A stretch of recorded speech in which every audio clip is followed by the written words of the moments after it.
Chapter 361. When did it happen? Qin Wanru asked again. It is said that in the past few days, they have made a plan.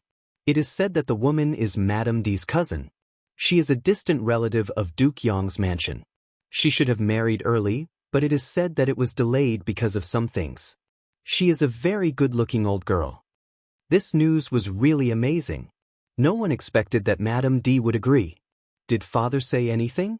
Qin Wanru frowned slightly. She definitely did not have this so-called woman in her last life. In her last life, Madame D controlled the backyard of Qin's mansion. It was impossible for her to allow such a thing to happen. In this life, there was an accident. Madame D was finished. Did Duke Yong's mansion have another woman?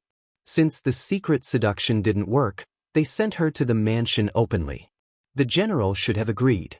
Otherwise, she would not have entered the mansion as a concubine. Chu Lu replied. Let's go to see my mother. Qin Wanru stood up and said, if there was such a thing, her mother should have also got the news. Her mother should be the most sad one. Qin Wanru was afraid that Shui Ruolin couldn't bear the blow and had an accident. When she hurried to Shui Ruolin's Lu Feng courtyard, she found Shui Ruolin leaning on the couch quietly. Seeing her coming, Shui Ruolin smiled and asked Qianghua to lead her to a seat. She didn't look uncomfortable at all, and her face was the same. Qin Wanru hesitated. She didn't know anything about her mother? The servants served tea. Shui Ruolin pointed to the newly brewed tea and said, Wanru, taste it. It was sent by your father yesterday. He said it was just brewed this year. There are only a few tales of it. Today's tea is really early. When we were in Jiangzhou, it was not so early. Qin Wanru saw that Shui Ruolin's face was good. She breathed a sigh of relief and slightly relaxed her face. She picked up the teacup, and a fresh fragrance came to her nose. She immediately felt shocked and couldn't help praising, this tea is really good. It is really this year's new tea. It is really strange that there is new tea at this time. She took a sip and smelled a strong fragrance. Qin Wanru nodded repeatedly. It was really good stuff. You can leave now. Shui Ruolin smiled and waved her hand. All the maids and old maids left, leaving Shui Ruolin, Qin Wanru, and their trusted subordinates, Qianghua and Yujie, in the room. Mother, do you have anything to say? Seeing Shui Ruolin's behavior, Qin Wanru rolled her eyes and asked with a smile. Your father is going to marry a concubine, who is Madame D's cousin. She will enter the mansion and take care of Yuru. The smile on Shui Ruolin's face faded and she went straight to the point. Unconsciously, she had regarded Qin Wanru as her backbone and would discuss things with Qin Wanru. To take care of big sister? Qin Wanru was surprised at first, but gradually felt that it must be so. Otherwise, Duke Yong's mansion would not give it away at this time. It is said that your big sister has not been taught well by Madame D. Even if the etiquette instructor is with her now, she is not her biological mother after all. Madame D will go to the farm outside the city to recuperate. It is not convenient for me to take care of Yuru in my current situation. Moreover, your big sister will not need me to take care of her. Duke Yong's mansion means to send a cousin to be a concubine to take care of your big sister. Shui Ruolin said in a low and slow tone, without any comments on Duke Yong's mansion. This concubine was a key to the compromise between Qin's mansion and Duke Yong's mansion. Therefore, Qin Huaiyong must agree with this matter. He had already told Shui Ruolin about this matter, so Shui Ruolin also knew it. This matter was a foregone conclusion. Qin Wanru sighed softly, reached out to hold Shui Ruolin's hand, and said softly, Mother, don't be sad.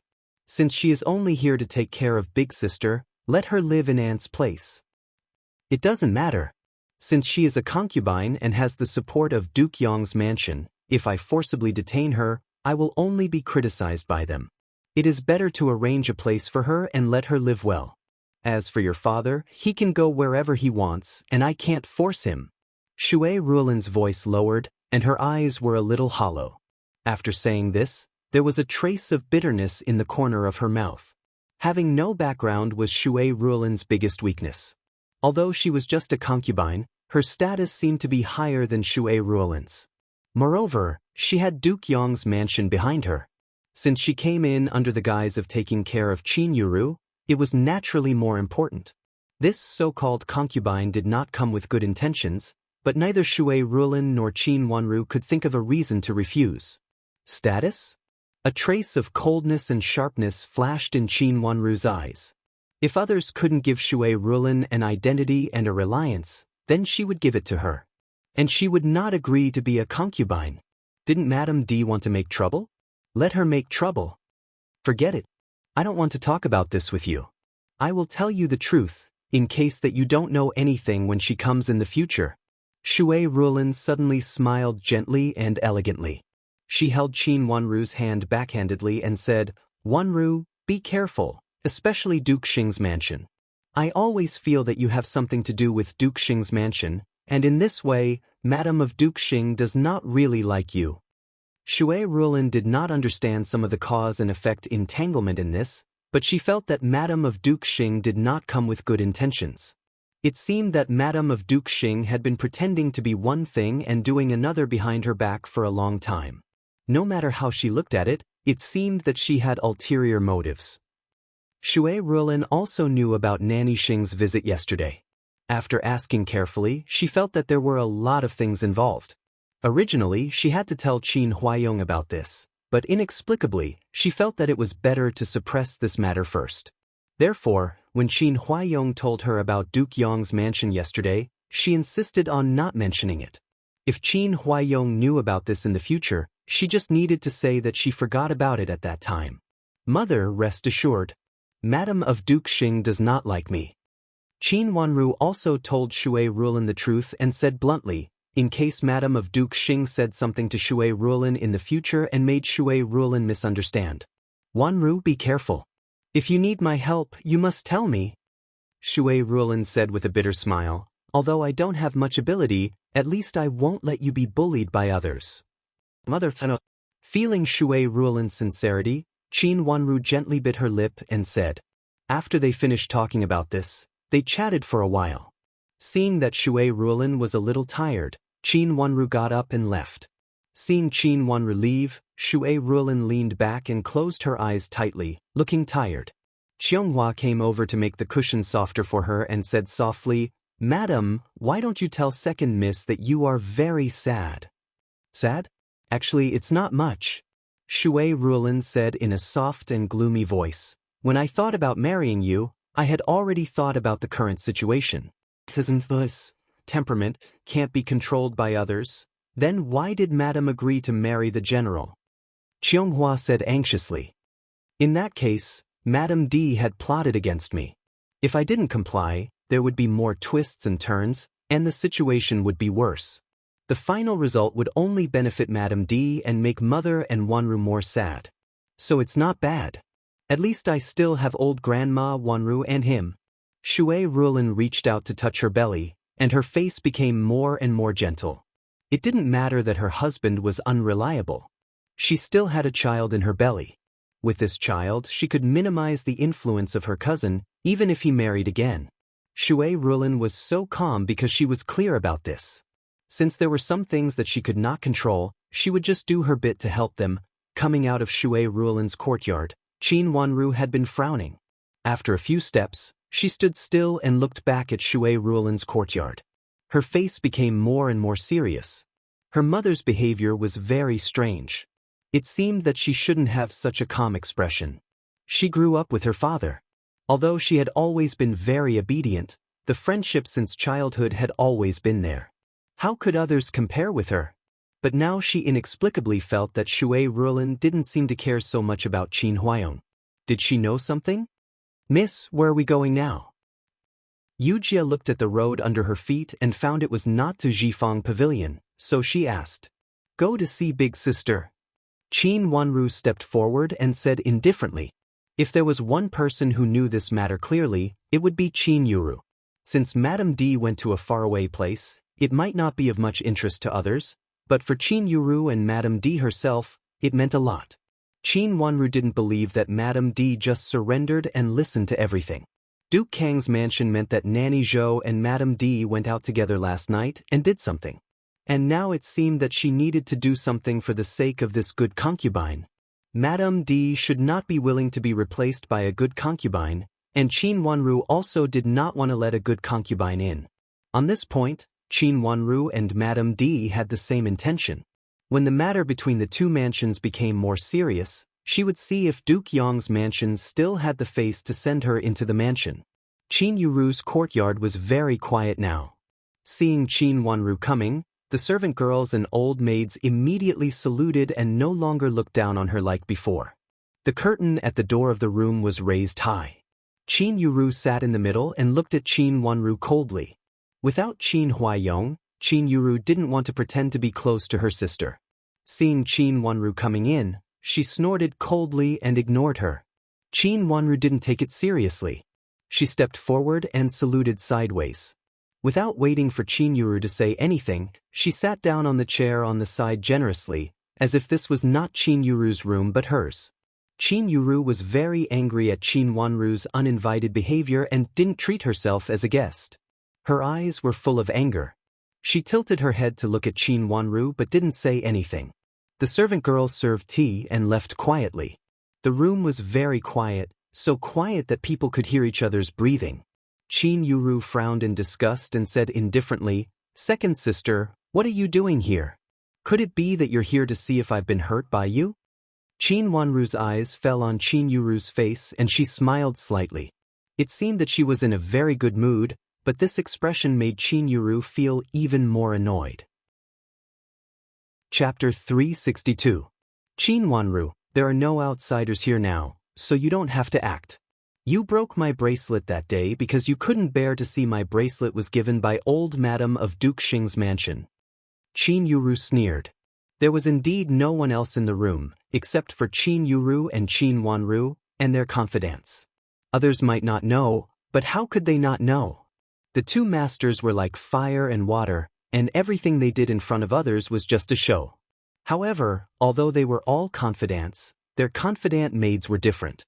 Yujia stood behind Qin Wanru calmly. At this moment, she even dared to secretly look at Qin Yuru. Her eyes were indifferent, as if she didn't care about what Qin Yuru said at all, and she just stood here to watch the show, which set off Qin Wanru's gentle expression. Both the master and the servant were not flustered. Behind Qin Yuru were Mei Shui and Mian, who both lowered their heads and stood quietly, motionless, as if they didn't exist, and dared not to look at Qin Wanru. Now everyone in the mansion knew that second miss was not to be trifled with. In the past, Mei Shui and Mei Yan would take the initiative to bully her, but now they didn't dare to act rashly. In contrast, Qin Yuru became more and more aggrieved. This was her room, but her servant girls were not as comfortable as Qin Wanru's servant girls. "Big sister, why do you say so? I don't know what you mean by that. How is it my fault again? Other people might not know what happened that day, but how could big sister not know? There's really no one here, so big sister doesn't have to pretend to be wronged. This matter was caused by big sister, and I was implicated by big sister. After all, I'm also a daughter of the Qin family." Qin Wanru's smile faded. Although her face was still gentle, her tone also became sharp. "Qin Wanru, how dare you say so?" Qin Yuru trembled with anger. Others didn't know what happened in the carriage, but she and Qin Wanru knew it, but now Qin Wanru refused to admit it. Didn't her mother say that in this case, Qin Wanru was the easiest to be complacent? After all, she and her mother had fallen into such a situation. At this time, there was no one around, so Qin Wanru could say it. "Big sister, why can't I say that? Since you did it, why can't I say it?" Qin Wanru sneered and stood up. "Originally, I came to see big sister's situation. I thought that big sister must be sad because of Madame D's accident. Although big sister and I don't get along well, we can't write two Qin characters in the same sentence. Now it seems that big sister doesn't care about Madame D at all, but keeps bothering me. In this case, I'm leaving." After finishing her words, Qin Wanru turned around and was about to leave. "Qin Wanru, don't you feel uneasy that you hurt my mother like this? My mother has brought you up. Even though she is a little biased, the favor of giving birth is not as great as the favor of raising you. At least she used to treat you sincerely." Qin Yuru choked and shouted. Qin Wanru stopped but didn't look back. Big sister, do you want me to thank Madame D for not taking me away from Jingxin Monastery and not being sold? Her words made Qin Yuru choke for a while, but she reacted quickly and immediately said, Second sister, do you hate my mother because of this and want to kill my mother and me? Big sister, I don't know what you mean by this. I just want to tell you that Madame D wanted to ruin my reputation and chastity for you and even wanted to sell me, which has repaid the favor of raising me. As for other things, I don't want to ask or mention it. I hope big sister won't say that the favor of giving birth is not as great as the favor of raising me. If raising me up is to ruin her, it's better not to raise me at that time. Qin Wanru slowly turned her head and stared at Qin Yuru coldly. Her beautiful eyes were filled with coldness. She thought, raise me? If my biological father didn't die to save Qin Huayong, Qin's mansion might not raise me up, or even if they raised me up, they wouldn't raise me as a Mississippi. It could be said that everything I have was exchanged with my biological father's life. The favor of raising me up and Madame D didn't exist. If the favor of raising me up is not counted, how to calculate the favor of saving my life? Should I pay for it with my life? With hatred and pain in her heart, she clenched her hands tightly under the sleeves, and her face became pale. She pressed her cherry lips tightly. After finishing her words, she glared at Qin Yuru and turned to leave. Yu Jie trotted to catch up with her.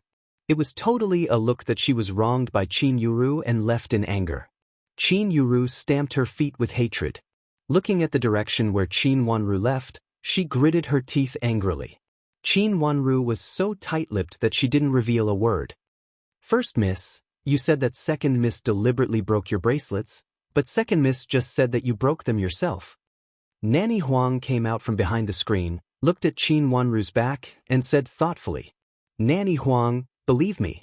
This is really a vicious plot of Qin Wanru. She wants to make me unable to return to Duke Xing's mansion. Qin Yuru gritted her teeth and said with hatred. She looked at Qin Wanru coldly. If her eyes were real, Qin Wanru would have died many times. First miss, it's useless for me to believe you. You have to make others believe you. Now the whole world is talking about you. They all say that you are not only arrogant but also vicious. When something happened, you put all the blame on your sister and even beat and scolded your sister in the street. It can be seen that you have done the same thing in the mansion in the past. Women from aristocratic families value virtue, chastity, and dignity most. First miss has none of them. Nanny Huang sighed helplessly and looked at Qin Yuru suspiciously. In fact, she also wanted to believe what Qin Yuru said. Hearing that Qin Wanru came over, she immediately hid and let Qin Yuru test Qin Wanru and let her tell the truth. Unexpectedly, it sounded like Qin Yuru was wrong. Although Nanny Huang was smart, she didn't know how to deal with it for a while. She even didn't know whether to believe Qin Yuru now. Nanny Huang, my mother has asked you to take care of me and said that she will treat you well in the future. You know my family background. When I return to Duke Xing's mansion, I will be the miss of Duke Xing's mansion. With such an identity, will Nanny Huang still refuse to help me? Qin Yuru calmed down, turned her head to look at Nanny Huang and said coldly. When Madame D came to see her yesterday, she deliberately asked Nanny Huang to come over and asked Nanny Huang to help her in the future. First miss, are you really the daughter of the former heir of Duke Xing and Infanta Qinghua? Nanny Huang looked at Qin Yuru. Qin Yuru shifted her gaze to Qin Yuru. Ever since she heard the news, she had been skeptical. Was it true? If it was true, Qin Yuru's identity was indeed not simple and could even be said to be noble. The great elder princess had no other relatives now. If Qin Yuru's identity was confirmed, Nanny Huang's identity would also rise. The great elder princess's identity in the royal family was also unusual. She was the emperor's aunt. Nanny Huang, my mother told you the truth yesterday. Don't you believe it? If it were not for old Madame of Duke Xing's mansion, she would not look up to me and even support me. If it were not for second sister who happened to save old Madame, I am afraid that she would have been suppressed at this time. Qin Yuru sneered and said. Her words made Nanny Huang silent, and the balance in her heart turned to Qin Yuru's side. She also knew clearly that old Madame of Duke Xing's mansion sent someone. If it were not for Qin Yuru's identity, It was impossible for this old madam to directly intervene in the family affairs of Qin's mansion. In the capital city, it had always been known that this old madam was a person who worshipped Buddha. In the past, she rarely appeared in front of people. Even if her relatives had something to do, she rarely appeared. How could she rashly intervene in the affairs of an aristocratic lady who had just arrived in the capital city? What's more, Qin's mansion and Duke Xing's mansion had nothing to do with each other. Nanny Huang had been in the capital city for so many years, and she also knew some old things in the capital city. Thinking of this, she nodded immediately and said, "First, miss, don't worry. I will help you." "That's the best. Nanny, can you tell me what to do next?" Seeing that Nanny Huang had been convinced, Qin Yuru was overjoyed and said hurriedly, "Today is the eve of the Spring Festival, and it is also the time to worship ancestors. Madame D will leave tomorrow. If there is another chance, it can only be today. First, miss, do you want to keep Madame D or stay alone?" Nanny Huang asked. Since Qin Yuru was not Madame D's biological daughter, Nanny Huang thought that at this time, she could not consider Madame D. "Of course, I want to keep my mother. For so many years, my mother has always been very good to me. This time, she even secretly helped me find the home of my biological father and mother. How dare Yuru forget such a great kindness? What's more, my mother is here. If someone questions my identity, my mother can also testify. She has some evidence to prove me," Qin Yuru said hurriedly. Nanny Huang nodded secretly and looked a little relaxed. Although this first miss was very unreliable and had a bad character, at least she was grateful. Madame D had raised her for so many years, and she treated Madame D sincerely.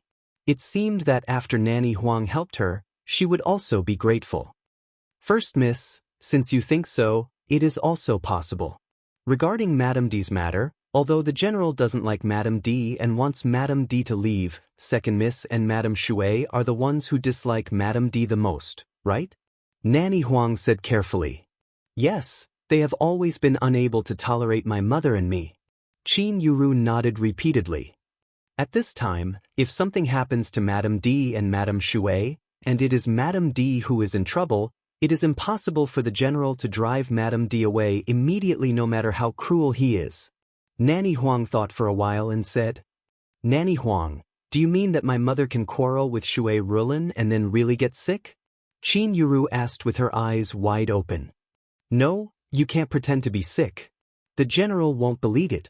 It has to be true," Nanny Huang reminded her, but there was a flash of hesitation in her eyes. This was actually the method that Nanny Zhou suggested to her yesterday. Gritting her teeth, Qin Yuru asked in a cold voice, "Nanny Huang, what should we do?" Chapter 363. Because it was New Year's Eve, and there was ancestral worship and family banquet in the evening, Shui Rulin didn't take a nap in the afternoon. Instead, she listened to the reports of all kinds of affairs from the stewards of the inner court. There were many special affairs today. Qianghua had persuaded her several times, but she still refused to take a nap. Qianghua was very anxious. Seeing that she couldn't persuade Shui Rulin, she could only ask Qin Wanru to come over. After Qin Wanru helped to persuade Shui Rulin was obedient and went into the inner room to have a rest. In the outer room, the two concubines helped to deal with the affairs. Qin Wanru sat behind the screen in the outer room and casually looked through the account books that Shui Rulin had just looked through. These account books, in addition to those of the stewards of the inner court, were sent from outside the mansion. They were the profits of the shops that Qin's mansion bought after they moved to the capital city. They seemed to be very good. Just now, Shui Rulin was also looking through the account books while listening to the report of the stewards outside. The two concubines were mainly dealing with affairs outside. If she heard something wrong, Shui Rulin would say something. The two concubines had already known that there was someone else behind the screen. If there was something they could deal with, they would never come to trouble Qin Wanru. Qin Wanru sat there very freely. She casually looked at the account books and compared the profits of her shop in her mind. She was in a good mood. Although her shop was not big, the profits were still very good. Nanny Dong was really a good worker. It didn't take her long to get all the profits. Shui Ruolin didn't sleep for a long time. About an hour later, she got up and sat behind the screen to look at the account books again. Qin Wanru had nothing to do, so she continued to accompany her. She took Shui Ruolin's needle and thread casually and helped her embroider. It was still very quiet behind the screen. Shui Ruolin and Qin Wanru were very focused. Concubines, something bad happened to Madame D.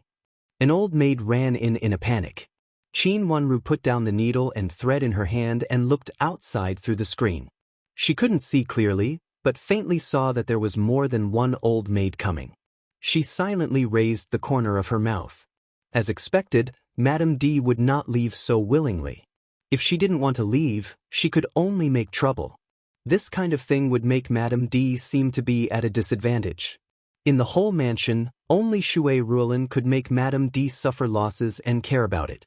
If Madame D fought with her, it would be a reputation of bullying the weak.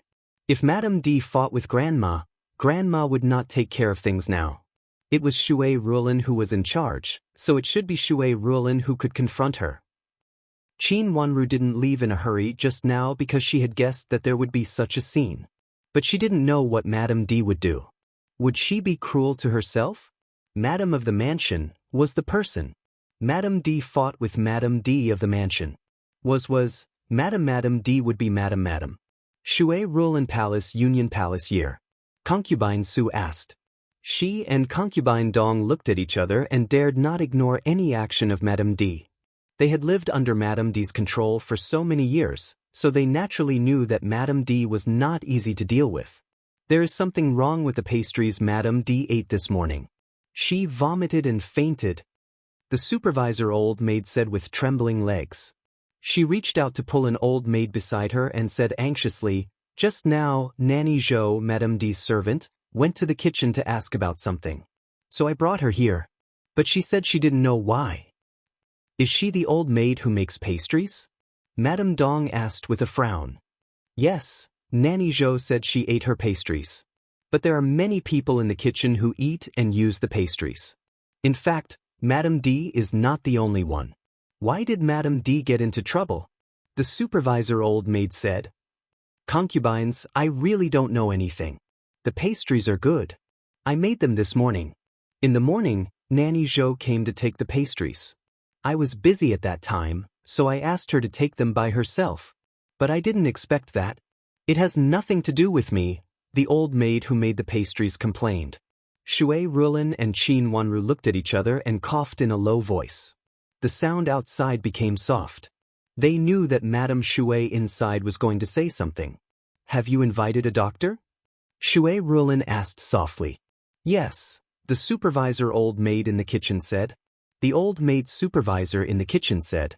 When she first learned about it, she immediately asked Nanny Zhou to invite the old maid. However, Nanny Zhou was aggressive at that time and seemed to want to catch the old maid who made the pastry, which delayed a lot of time. Later, she reminded Nanny Zhou again and again before she left. Where? Qin Wanru blinked her watery eyes slightly and asked. It is said to go to Qianmen. There is a doctor with good medical skills there. Madame D's disease was also cured by him. Nanny Zhou said his medical skills are very good. The supervisor old maid reported. Invite another one here. Qin Wanru said softly. What? The old maid was stunned and didn't understand. Invite another doctor. He must be famous in the capital city. Yu Jia, accompany him. Is it the doctor last time? Qin Wanru said again. She was talking about the doctor who cured Ning Caishien's disease before. His ancestor was an imperial physician in the palace. It was said that his medical skills were excellent. But because of another reason, he didn't enter the palace to be an imperial physician. He had a good reputation in the capital city. This was also the reason why people around immediately believed him when he said that Ning Caishian was not sick. Yes, I'll do it right away. Yu Jia nodded and left. Tell me what happened. Qin Wanru said again. Yes, second miss. The supervisor old maid immediately told her again in full detail, from how Nanny Zhou came to the place to how Nanny Zhou came to make trouble. Then, under the repeated reminders of the supervisor old maid, she hurried to find a doctor. It took her a lot of time to go back and forth. After the supervisor old maid finished, Qin Wanru lowered her head and thought for a while, looking at Shui Rulin. I'll go and have a look. Shui Rulin stood up and said, Mother, are you going to see Madame D now? Qin Wanru also stood up, with a trace of deepness in her watery eyes. With Shui Rulin's character and the fact that Shui Rulin was in charge of the family, she really should go and have a look at this time. Since such a thing happened, I have to go and have a look. Shui Rulin said helplessly. What about father? Do you want to inform father now and let him go and have a look? Qin Wanru suggested. Your father is not in the mansion at this time. He went out for a while during lunch and hasn't come back yet. Shui Rulin shook her head helplessly and said, Father was not in the mansion, Grandma was not in good health, so there were only mother and herself left. She was still young, so it was only right for her mother to go there. It was really a coincidence. Mother, let me go. Qin Wanru was really worried about Shui Rulin and suggested. It's not appropriate. Shui Rulin looked at Qin Wanru and said hesitantly. Then I'll go with you. Qin Wanru reached out to hold Shui Rulin's hand and said with a smile. But, seeing that Qin Wanru was so determined, Shui Rulin said helplessly. The two concubines stayed to deal with the affairs, while Shui Rulin and Qin Wanru went to Madame D's yard. On the way, they met Qin Yuru, who got the news and was crying to Yulan Pavilion. Qin Yuru, who was crying anxiously and flustered, even fell and almost hit Shui Rulin. After being helped up, she didn't look at Shui Rulin and hurried to Yulan Pavilion, ignoring Shui Rulin and Qin Wanru. Qin Wanru just reached out to hold Shui Rulin. Fortunately, she reacted quickly, otherwise Shui Rulin would also be hit at this time. Looking at Qin Yuru who was stumbling in front of her, Qin Wanru's eyes flashed a trace of fierceness. Madame D and her daughter really didn't forget the child in her mother's belly at any time and would not let go of any opportunity. Mother, walk slowly and follow me. Qianghua, you also pay more attention. Qin Wanru exhorted, afraid that Madame D would put up a life-and-death struggle. Second miss, don't worry, I will protect Madame. Qianghua said. All the servants of Shui Rulin knew that Madame D was very afraid of the child in her mother's belly. They went to the Yulan Pavilion together. When they arrived at the door, they suddenly saw Nanny Zhou running out and almost bumping into Qianghua again. Qianghua quickly grabbed Nanny Zhou's hand and stopped Nanny Zhou from running. Nanny Zhou, what's the matter? Shui Rulin asked coldly. Madame Shui, hurry up and ask the general. Our madam is dying. Nanny Zhou's face changed greatly. She reached out to hold Shui Rulin, but was blocked by Qianghua. Madame D is dying? Qin Wanru raised her eyebrows and asked. Our madam is dying? Madame Shui, please save our madam. I am here to kowtow to you. Please save our madam. Nanny Zhou knelt down with a plop and heavily kowtowed to Shui Rulin several times. She used a lot of strength, and immediately a bruise appeared on her forehead, and there were some faintly broken skin. Pull Nanny Zhou up, Qin Wanru ordered. The two old maids who came with Shui Rulin immediately walked over and pulled Nanny Zhou up. Second miss, Madame Shui, you can't be so cruel. You have to save our madam. Our madam is fine. How could she suddenly become like this? Madame Shui, even if our madam has done something wrong to you in the past, what can you do to her now? Everything belongs to you. Nanny Zhou cried as she struggled. The noise was so loud that several passing maids were so scared that they hid to the side. They were all confused. Did the two madams really quarrel and confront each other? Nanny Zhou, tell me what happened to Madame D. Shui Rulin said with a cold look. She knew the situation was not good. Madame Shui, please let go of our madam. Nanny Zhou struggled hard and wanted to get rid of the two old maids. However, the two old maids were too strong. Nanny Zhou was dragged to the side and her voice became louder and louder. Mother, I will go to have a look first. Qin Wanru looked at Nanny Zhou and found that she was trying to push the blame onto Shui Rulin. Looking at the situation, Shui Rulin could not go there for a while, so she suggested. Shui Rulin looked at the situation in front of her and knew it was the best. She nodded at once. Chapter 364. Qin Wanru quickened her pace and entered the main room. She saw Qin Yuru and Mei Xuan knocking on the door of the inner chamber, but the door of the inner chamber was tightly closed. Qin Wanru's face changed slightly. She looked around, pointed at a stool, and said to an old maid who followed her into the room, "Knock on the door." The old maid went over to pick up the mahogany stool and hit the door of the inner chamber hard. The door of the inner chamber shook but did not open. Qin Yuru dodged to the side. The old maid hit the door hard a few more times. Finally, the door swayed and fell down. "Mother, mother." Seeing the door opened, Qin Yuru rushed in with tears and held Madame D, who had been hanging on the stool. Mei Shui also rushed in with tears. Qin Wanru followed them hurriedly and saw a white cloth hanging in the room. Madame D was hanging on it with her eyes rolled and her feet were still kicking.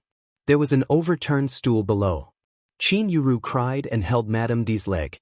She did not put her down, but had a tendency to pull her down. If she pulled Madame D down for a while, something bad would happen. Madame D was strangled with her eyes rolled, and she struggled desperately. "Pull first, Miss, away and take Madame D down," Qin Wanru said decisively and came to pull Qin Yuru. The old maid immediately knew what to do and came to help Qin Wanru to pull Qin Yuru away.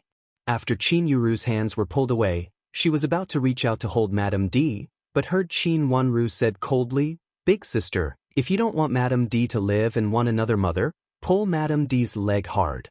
Qin Yuru was so shocked that she did not dare to move again. She covered her face with a handkerchief, sat on the ground in tears, and cried sadly, "Mother, mother." She seemed to be in a trance.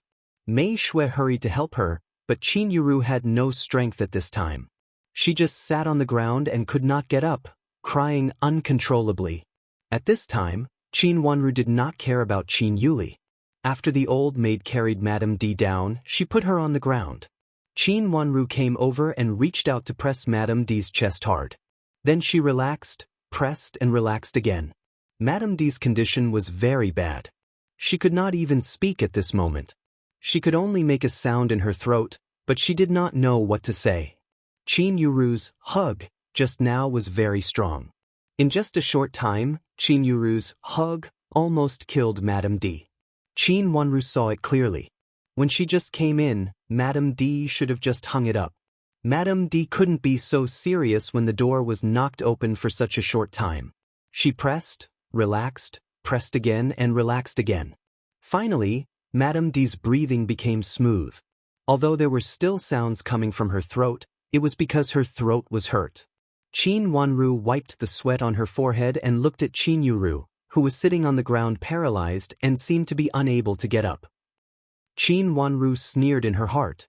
Qin Yuru was really cruel to her own mother. Madame D's throat was destroyed by her own daughter. Qin Yuru's hug just now was really strong. After pulling, Madame D's throat might have been injured.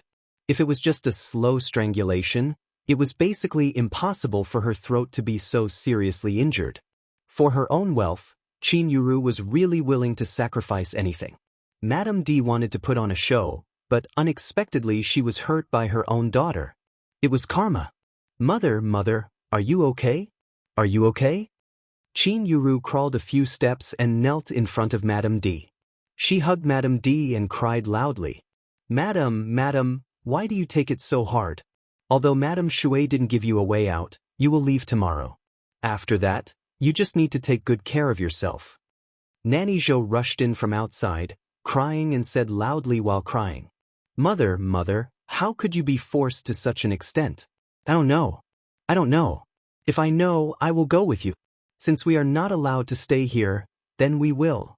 Qin Yuru cried so hard that her voice could not be heard. Shui Rulin followed behind Nanny Zhou and also walked in. She frowned tightly because she did not know what had happened until now. A doctor hurried in with a medicine box on his back and said with a stern face, "Make way, make way." A smell of medicine came to her nose. Qin Wanru stood a little further away and also smelled it. Looking at Shui Rulin who was slowly making way, Qin Wanru's face changed dramatically. She took 2 steps back and came to Shui Rulin. She pulled Shui Rulin back to the door and whispered, "Mother, wait outside the door. Don't get too close to the doctor. I will deal with this matter. If there is anything I can't handle, I will tell you. It is better for you to stay in the yard." "Is there anything wrong with the doctor?" Shui Rulin's face changed slightly. She was not stupid. She knew something was wrong when she saw Qin Wanru's face. "The doctor has safflower on him." Qin Wanru's eyes flashed a trace of sternness.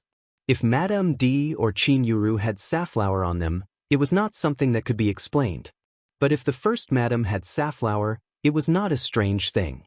Doctors went to various mansions to treat patients with various medicinal materials. It was possible that some of the medicinal materials used safflower. Moreover, even if he did not use it, he must have it in his house. It was not a big deal to be stained with the smell of safflower. Even if Qin Wanru questioned the doctor with this fact, it was not a big deal. The doctor should be the doctor who was invited by Nanny Zhou and had been treating Madame D. Sure enough, there was something fishy about this doctor. "Then I will wait outside. If there is anything, you can tell me immediately." Hearing Qin Wanru's words, Shui Rulin immediately understood the importance of this matter and nodded at once.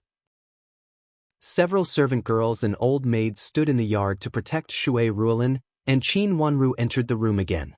In the room, the doctor was already feeling Madame D's pulse. At this time, it was quiet in the room, and only the sound of Qin Yuru's sobbing could be heard. She was lying beside Madame D in a mess, looking messy and miserable. She looked anxious, her eyes were red and swollen, and tears fell down one by one. No one would have thought that Qin Yuru had cruelly dragged Madame D to her death. If it were not for Qin Wanru's decisiveness, Qin Yuru's hug would have broken Madame D's neck. Based on Madame D's character, she would just pretend to hang herself. But with Qin Yuru's help, Madame D might even lose her life. If Madame D really lost her life, it would definitely be a big deal.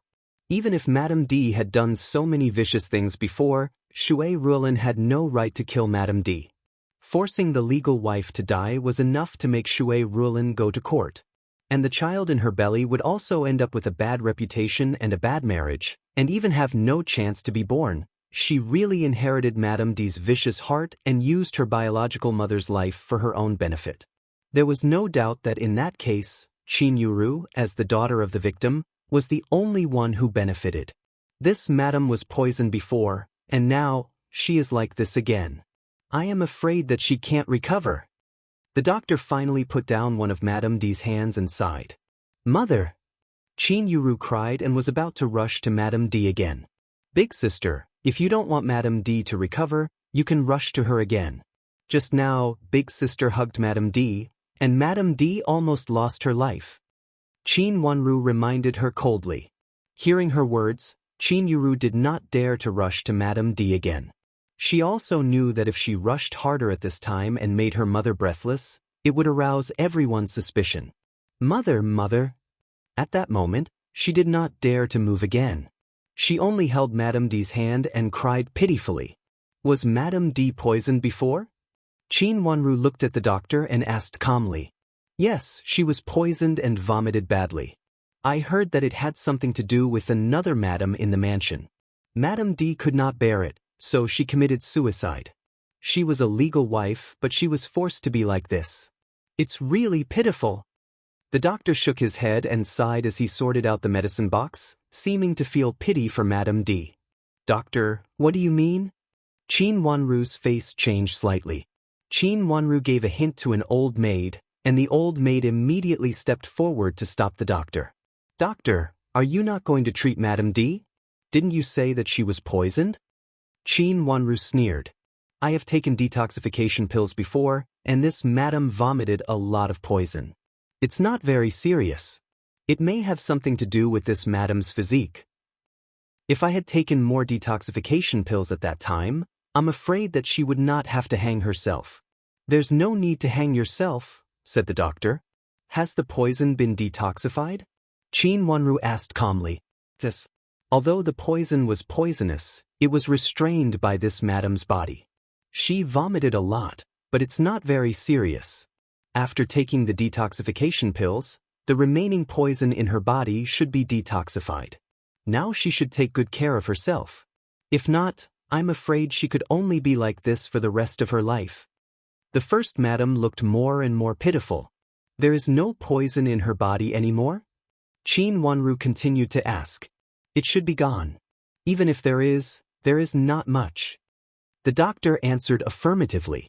That was to say, they couldn't find anything even if they wanted to, or even if they could, they would only find that she was a little weak. After what happened after Madame D vomited, even if there were no toxins in her body, they couldn't say anything. Moreover, Madame D was in such a miserable state now. Anyone could tell that she was on her last breath. In this case, Madame D's goal was really achieved when she was afraid to even move. Of course, this was not Qin Yuru's only purpose. Hounding Madame D to death? How could this be? Madame D is the legal wife. How could she be forced into such a situation? No matter what Madame D has done wrong, she is still the legal wife. Moreover, she has decided to leave the Qin's mansion and live in seclusion in the farm. Do we really have to kill her? Chapter 365. Of course, before going out of the courtyard, Qin Wanru left several old maids in the room. She told them to take care of everything in the room, but secretly asked them to guard here and not allow anyone in the room to go out. When coming here, Qin Wanru deliberately asked Shui Rulin to bring a few more old maids. They were all tall and strong, so it was very convenient for them to stop several people in the room. Of course, this was only for a while, but it was enough for Qin Wanru. Next, she needed Qin Yuru to rush out, so that the play could go on in the courtyard. In addition to Shui Rulin, there were several older men standing opposite. Qin Wanru didn't know who they were, but she could see that they came with bad intentions. They were staring at Shui Rulin angrily and aggressively. Fortunately, it was just a verbal conflict, and they didn't really make trouble. Qin Wanru walked down the steps. Although her eyes were calm, her brain was spinning rapidly. How could there suddenly be several men in the backyard of Qin's mansion? Moreover, they were all old. They looked so righteous and didn't seem to enter the mansion without permission. Since they didn't enter the mansion without permission, they had a reason to appear here. In the backyard of Qin's mansion, how could there be other men here righteously except for Qin Huaiyong? Unless these people's identities were not ordinary, they could denounce Shui Rulin so bluntly. Shui Rulin looked aggrieved and angry, but she didn't dare to say anything. Being pointed at by these people, she couldn't defend herself and was very aggrieved. Suddenly, an idea came to her mind. She knew who these people were. They were the elders of Qin's clan. Qin Huaiyong was in the capital city at the beginning. Later, something happened and he left the capital city. After that, he hadn't been to the capital city for so many years. But this didn't prevent other people of Qin's clan in the capital city. Today was the big day of ancestor worship. Originally, this matter had nothing to do with Qin's mansion, but now Qin Huaiyong was the most promising branch of Qin's clan. Moreover, before leaving the capital city, Qin's mansion was the original main branch, so the ancestor worship was placed in Qin's mansion. When Qin Wanru was inside, she heard the two concubines instructing people to take good care of these elders. In terms of identity, these elders were her father's uncles. That was why he dared to criticize his mother in front of so many people. It was not a long journey from the Chuehua gate outside to here. These old people could actually appear here so quickly. They were indeed closely linked. It was impossible for Qin Yuru to make such a meticulous plan by herself. She slightly raised the corner of her mouth and stared at them coldly. She strode over as if she didn't know them and said, "Where do these men come from? Guards, drive them all out. Our Qin's mansion is not a place where any man can break into."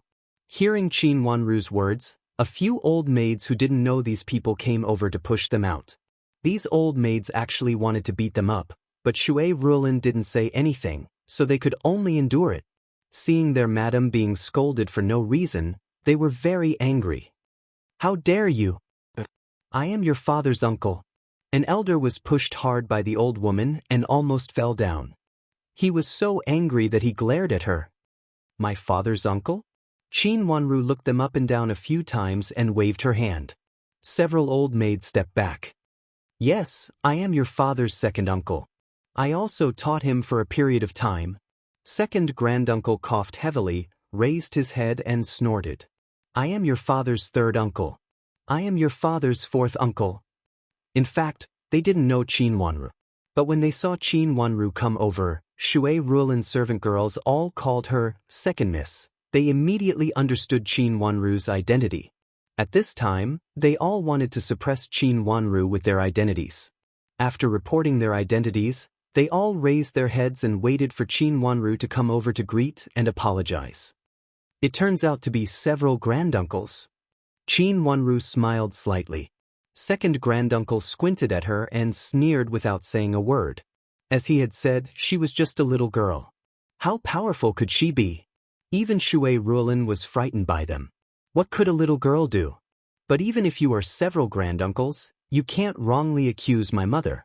My mother is now a madam with the title of honorary lady. How can ordinary people reprimand her without asking the right and wrong?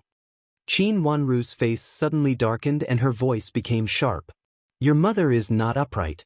She wants to seize the position of the legal wife and force her to death. Even if she is a madam with the title of honorary lady, so what? If the emperor breaks the law, he will be punished the same as the common people. Second granduncle reacted the fastest and immediately shouted. Yes, even if she is a madam with the title of honorary lady, so what? Madame D is also a madam with the title of honorary lady. She forced the legal wife to death, so she should be sentenced to death. Our Qin family doesn't need such a vicious woman. She actually dared to do such a thing. She forced the legal wife to death and wanted to take the position by herself. She didn't know what kind of person she is and whether our Qin family can let it go. The three granduncles said one after another and looked at Shui Ruolin with disdain. Compared with Madame D, Shui Ruolin's status was really lower. What was more intolerable was that Shui Ruolin was a remarried woman. How could a widow become the madam of their Qin family?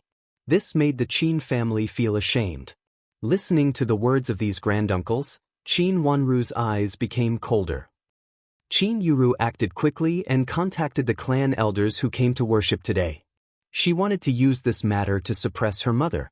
If they really convicted her, her mother would definitely not have a good ending and might even lose her life. No wonder Qin Yuru hugged Madame D fiercely before. If Madame D died, Shui Ruolin would not be able to explain herself. Who told you that Madame D had an accident? You haven't entered the main room, have you? Why do you think that Madame D had an accident? Qin Wanru raised her head and said coldly. Her words made the granduncles choke. They looked at each other and were about to speak, but were interrupted by Qin Wanru. You came here and accused my mother without saying anything. You didn't ask about the cause or the situation and even stopped my mother. What are you here for? Qin Wanru reached out to help Shui Ruolin to a stone stool on one side. A servant girl had already gone to lay a cushion. Qin Wanru helped Shui Ruolin to sit down. After a while, Shui Ruolin's face was a little pale, and her whole body trembled slightly. She was angry and annoyed, and she could not explain herself. She had done it once before. If she did it again, she might not be able to keep the baby in her belly. Mother, don't worry. I'm here. Qin Wanru comforted her in a low voice and patted her shoulder gently. Shui Ruolin nodded and tried hard to calm down the anger in her heart. She also knew that her situation was not very good. When she was inexplicably intruded, she was angry and indignant and wanted to explain, so she did not find that she was uncomfortable. At this time, when she sat down, she found that her whole body was very uncomfortable. After calming down, she felt better. Seeing that Shui Ruolin's face was a little better, Qin Wanru turned around and walked slowly to these elders. After bowing and greeting them, she raised her bright watery eyes with a bit of deep coldness. Granduncles, why didn't you wait for my father to come in? You had to break into the backyard. Madame D is resting now, and it is not convenient for her to see you. Is Madame D all right? The three granduncles looked at each other and said with uncertainty. They were not as imposing as before. They were confused by Qin Wanru's words and felt a little weak for a moment. The people who came here before told them that Madame D would definitely have an accident, but they really did not know whether the situation in front of them was true or not. It did not mean that someone inside would definitely stand out if they made trouble here. They had been in the yard for a while, but only the second miss of Qin's mansion came out of the main room. What could happen to Madame D? You don't know anything? Since you don't know anything, who told you to enter the backyard? You 3 granduncles, you are so old, so you should know about the family in the backyard, right? If something really happened to my mother because of your words, my father would never spare you. Qin Wanru reminded them coldly. Her words were not pleasant to hear, but the elders all understood what she meant. Looking at Shui Ruolin, who was sitting on one side and gently covering her belly, they suddenly remembered that she might be the only child of Qin Huaiyong. If something really happened to her, even they, as elders, might not be able to suppress it. Moreover, it did not seem to be like what they had thought before. The momentum of the elders was suppressed. The servant said it just now. Since she is all right, it is the best. It is really inappropriate for us to be here. Just now, because we heard the report, we were flustered and lost our manners. The second granduncles used to be an official, so he reacted the fastest. He immediately chose the most reasonable explanation for them, and then turned around to leave. Seeing the situation, the third granduncles and the fourth granduncles also wanted to leave in disgrace. 3 granduncles, please wait a minute. Which servant in the mansion is it? Please identify him. We have to find out who deliberately framed my mother. Qin Wanru said in a slightly higher voice. I left in a hurry just now and lost the servant. Now I don't know who it is. The third granduncles rolled his eyes and hurriedly stepped forward to say. It meant that the servant was lost and could not be found. It doesn't matter. There are not many servants in our mansion, and most of them are serving my father. Later, I will ask the supervisor to call all the servants in the mansion over. Since you have so many eyes, you should be able to identify him. Qin Wanru said unhurriedly. The 3 granduncles looked at each other. They did not know where to find the servant, but they could not say that they did not know him. No one expected that Madame D was fine, but Qin's mansion still needed a servant to report. We are old and dim-sighted, so we are afraid of recognizing the wrong person. But if you arrange to identify him later, we can always identify him. At this time, we will not stay in your backyard. It is so inconvenient. The several granduncles all wanted to retreat. The 4th granduncles coughed in a low voice, said a few words, and wanted to leave. Qin Wanru did not stop them this time. Seeing them hurriedly go out of the courtyard, she rolled her watery eyes, and her long fluttering eyelashes cast uneven shadows on her white skin. The servants wanted to stop them. It was okay if it was a short time, but a long time. Chapter 366. 3 granduncles, please save my mother. Please save my mother. Hearing that the granduncles in the courtyard were about to leave, Qin Yuru screamed and rushed out. The old maid who blocked the way didn't dare to stand in Qin Yuru's way and was pushed aside by her. Hearing such a sharp cry, the 3 granduncles immediately stopped and looked back in confusion, only to see Qin Yuru stumbling out of the room while crying. When she came to them, she was sobbing, Please, granduncles, save my mother. Mother is dying. How come? Didn't you say she was fine? The second granduncle asked sharply. How could she be fine, mother? Mother was forced to hang herself. How could she be fine? Qin Yuru covered her face and cried. Mei Shui also ran out, held Qin Yuru and cried with her. The 2 of them looked like they had been crying for a while. Their eyes were red. Qin Wanru didn't look at them, but at Yujie who just entered the courtyard. She signaled her to the main room. Yujie understood and led a doctor to the main room. At this time, the courtyard was in a mess, so no one noticed that Yujie led a doctor into the main room. Seeing Qin Yuru crying like this, the 3 elders were full of momentum again. They turned around and walked to Qin Wanru, saying angrily, What the hell is going on? Why did you say Madame D was dying? What did you do? Madame D is the legal wife. Even if she is not virtuous, your father will deal with it. Why do you and Madame Shui need to deal with it? The second granduncle said sharply. Qin Wanru didn't answer, but looked at the faces of the 3 elders indifferently. She smiled slightly and said, "Granduncles, did you break into the inner courtyard because of your bias?" "What bias? Madame D is dying. How can you be biased?" The third granduncle was so angry that his beard stood up. "Since you are not biased, why do you believe what Big Sister said? You even believe what the servants said, but don't believe what I said?" Qin Wanru's face darkened and she said calmly, "Human lives are at stake. No matter who said it, we will not take it lightly. Now, let's go in and see what is going on." Fourth Grandpa was afraid that he would be frightened by Qin Wanru if he did not know the truth, so he hurriedly pointed at the door of the main room and said, whatever he said was false. Seeing was believing.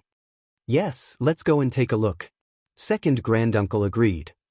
"It's not a good time, is it?" Qin Wanru shook her head and refused. "What's inconvenient? Qin Wanru, do you want to kill my mother? What's so inconvenient about my mother? She has been hurt by you. Don't tell me she's afraid of being seen by others. If something really happens to my mother, I won't let you go." Qin Yuru raised her red eyes and said loudly, "Big Sister, the doctor is still treating Madame D. It is indeed inconvenient at this time." Qin Wanru said calmly as if she didn't hear Qin Yuru's scolding. "You're talking nonsense. The doctor has said, I'm afraid my mother can't make it. What are you talking about?" Qin Yuru rushed over angrily, pushed Qin Wanru away and was about to break into the room. A few smart old maids came over and stopped them. "Big Sister, the doctor is really treating Madame D. You keep pestering endlessly. Do you want to save Madame D or not?" Qin Wanru said helplessly. "What are you talking about? That's my mother. She was forced to this speed by you. You? How can you be so cruel? My mother had planned to give in and give everything to you. She did do something wrong before. She also thought that it was right to give everything to you. But even so, why didn't you spare her and even poisoned her? My mother couldn't bear it and hanged herself to commit suicide. Now she can't make it," Qin Yuru cried and scolded. She pointed at Qin Wanru and Shui Ruolin and stared at them fiercely, as if she was going to fight them desperately. "Big Sister, isn't the doctor still treating Madame D?" Qin Wanru ignored Qin Yuru's accusation and said lightly. Qin Yuru thought she was talking about the doctor just now. There was indeed a doctor in the room just now. But when she was in the room, she also asked the doctor. Although he couldn't say it clearly in front of the old maids left by Qin Wanru, Qin Yuru still understood the doctor's meaning. Madame D might not make it. The meaning made her have mixed feelings. She felt sad and a little proud. At this moment, she even didn't know how to express herself. "Qin Wanru, you're talking nonsense. The doctor has said that my mother can't make it." Qin Yuru's tears fell again. She really wanted to cry. Qin Wanru took a deep look at Qin Yuru and said, "Big Sister, why are you shouting? Instead of saving Madame D, you hurt her neck. What do you want to do? Don't you want to save Madame D again?" Qin Yuru trembled in her heart, but her face was livid with anger. She pointed at Qin Wanru and said with anger and hatred, "Qin Wanru, you're slandering me. How can I not want to save my mother? It's you who forced my mother to be like this. Now several granduncles are here. Please be the witnesses. Ask them to go inside and see my mother's situation clearly." Qin Wanru looked at her and frowned slightly. A trace of hesitation flashed through her watery eyes. It seemed that she couldn't find a reason to stop them at the moment. Qin Yuru saw a good opportunity. She immediately pushed Qin Wanru away and strode forward with several elders. "Big Sister, the doctor is treating Madame D. Go in slowly." Qin Wanru shouted anxiously behind her. Qin Yuru ignored her. She was afraid that Qin Wanru would come to stop her, so she strode in with several elders. The old maids at the door didn't dare to stop her. Qin Yuru rushed into the main room and went behind the screen. "Three granduncles, you see," she stopped abruptly. When she saw Madame D lying on the bed with her eyes slightly open, she couldn't even say a word. When she went out, she clearly saw that Madame D's eyes were still closed. How could she open her eyes in such a short time? At this time, the three granduncles also rushed in. When they saw Madame D lying on the bed and obviously awake, they looked at each other and didn't say anything for a while. Madam D, who was lying on the bed, looked really messy. However, at this time, the people in the room had cleaned her up. The high collar also covered the mark on her neck. Except for the fact that she was very weak, there was nothing wrong with her. She was awake. The doctor brought by Yujie was withdrawing a needle in his hand. Just now he came in and saw that Madam D was still in a coma and couldn't be treated, so he took out the needle to wake Madam D up. Madam D was awake at this time, but her whole head was dizzy. She didn't know where she was and even had a feeling that she didn't know what to do. Her consciousness was still in the scene when Qin Yuru rushed in and hugged her. She felt pain all over her body, especially in her throat. She could only make a sound, but even so, she didn't dare to make more sounds. "How is Madam D?" Qin Wanru went forward and asked the doctor who was treating her. "Her vocal cords may be damaged," the doctor said, and then looked at Madam D in surprise. He murmured to himself, "It is a little impossible. If it is really damaged, I am afraid that this madam can't survive." How much time would it take for her to break her vocal cords?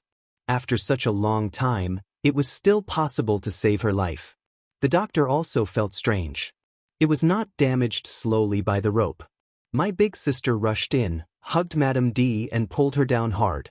Madam D's throat was damaged because of the rope. Qin Wanru explained in a low voice. Qin Yuru panicked and shouted sharply, "Qin Wanru, you are talking nonsense." Whether it is nonsense or not, all the people who were there at that time know. We can ask someone to check whether the injury was sudden or slowly penetrated. Qin Wanru said calmly, "I heard that there are some experienced doctors in the government office who can tell what caused the injury. Madam D's neck is injured, so they should be able to tell." Qin Yuru's words made Qin Yuru more panicked, and her face changed greatly. "Qin Wanru, my mother is not dead yet. You ask a doctor to come here. Do you want my mother to give way to Shui Ruolin as soon as possible? Big sister, why do you always like to jump to conclusions? Madam D is fine. You say you have something to do and want to see her injury. You say I don't want her to be well. What do you mean?" Qin Wanru said with a helpless expression. You forced my mother to die. I will definitely tell my father." Qin Yuru covered her face with her handkerchief and cried again. "Big sister, why do you say that? My mother and I didn't know that Madam D hanged herself. The reason why Madam D became like this is that you didn't save her in time. Why does this matter become our business now? Just now you didn't ask the doctor to treat Madam D in a hurry. It was I who went to ask a doctor with excellent medical skills to save Madam D. You didn't do anything, but you became the good one?" Qin Wanru said calmly. Several elders who wanted to interrupt looked at each other at this time and thought that they should wait and see first. The current situation was different from what they had expected. After suffering a small loss from Qin Wanru, several elders became cautious and didn't dare to say anything at will. "Qin Wanru, no matter how eloquent you are, it's useless. The truth is right in front of you. Mother became like this because she ate the poison cakes. Nanny Zhou also found out that many people ate cakes, but only Mother had an accident. Only Shui Ruolin could be so powerful in this courtyard. It was Shui Ruolin who poisoned Mother. Mother was so sad that she took things too hard." Qin Yuru cried and scolded loudly. Qin Wanru's face darkened. "Are you sure that Madam D used the poison cakes? Can it be false? If my mother was not feeling well and spat everything out, I'm afraid she wouldn't have to hang herself and would have died directly. My mother was about to leave the mansion. Why didn't you spare her life? You are really too vicious." Qin Yuru cried again. Chapter 367. "What? You're talking nonsense." Qin Yuru panicked but still rebuked him loudly. She pointed at the doctor and said, "Where did you come from? How dare you talk nonsense? If she wasn't poisoned, why did my mother get poisoned before? This is a famous doctor in the capital city. Are your medical skills better than his?" "A famous doctor in the capital city?" The doctor who came later raised his eyebrows and looked at the doctor who shrank back at this time. He said coldly, "This doctor is one of the famous doctors in the capital city. My medical skills are passed down from my ancestors. I'm much better than this famous doctor who has cured people to death." cured people to death? You're talking nonsense. Qin Yuru was stunned and said tongue-tied. The doctor who came later stood up and walked to the crowd to pull the doctor who came before out. He looked him up and down and said, I can't believe that you still stay in the capital city after such a thing happened. Didn't you say you were going to leave? Qin Wanru smiled in her heart. Sure enough, this doctor was also problematic. He could cooperate with Madame D to put on such a show, which was definitely not what an ordinary doctor would do. Many doctors cherished their reputation very much and would not do such a thing, unless he was just an unknown doctor. But when Madame D asked this doctor to treat her before, he repeatedly said that his medical skills were excellent. Qin Wanru had long felt that there was something wrong with this doctor. It was a surprise that these two doctors knew each other. I was going to leave, but something happened in the mansion. I was asked to come. The doctor who came before could not be arrogant at this time and said timidly, You have such a strong smell of safflower on your body. Did you sprinkle safflower powder on your body? Do you need to sprinkle such heavy safflower powder on your body to treat a poisoned person? Aren't you afraid that there are pregnant women in the mansion who smell your heavy safflower powder? The doctor who came later said coldly, I didn't expect. The doctor who came before became more and more panicked. You didn't expect it? Or did you think that there was a pregnant madam in the mansion? When they entered the courtyard just now, the doctor also saw Shui Ruolin. Now it was obvious that Shui Ruolin was pregnant. The doctor didn't expect to see his colleague here. Moreover, it was a well-known colleague in the capital city. For a moment he was forced to speak. His face turned red and he shouted anxiously, I'm really here to see a doctor. How could I have thought of such a thing in a panic? Then why did you sprinkle safflower on your body? The doctor who came later did not intend to let go of the doctor who came before. I was sorting out the herbs at home and accidentally spilled the safflower powder. The previous doctor had to answer, and the reason he gave became more and more strange. Spilled the safflower powder? Qin Huayong's voice came from behind. Shui Ruolin, who was originally held by him, was pushed back by him and said in a low voice, Go to the yard first. As soon as Qin Huayong returned to the mansion, he heard that something had happened in the mansion. Madame D hung herself because Shui Ruolin could not tolerate her. No one knew whether she was dead or alive. Hearing the news, Qin Huayong hurried over. Although he had no feelings for Madame D, if Madame D really died, it would be troublesome. The old madam of Duke Yong's mansion was not easy to deal with. She might make trouble. The conditions that he had negotiated with Duke Yong's mansion would also be invalid. He hurried to the Yulon pavilion. When he entered the door and saw Shui Ruolin sitting in the yard, looking very leisurely, Qin Huayong was a little angry. No matter what, it was related to Shui Ruolin. But now she was sitting outside so leisurely and did not go to guard Madame D. Qin Huayong even suspected that what the servants said before was true. Could it be that Shui Ruolin secretly manipulated the previous things, which made Madame D lose her mind and make mistakes again and again, and Qin Yuru's reputation was ruined? Seeing Qin Huayong coming, Shui Ruolin hurried over to greet him. Qin Huayong just snorted coldly and took Shui Ruolin into the room. When she heard what the doctor said inside, she knew that she had wronged Shui Ruolin. The doctor who came to see her was full of safflower smell. She could not stay in the room at all.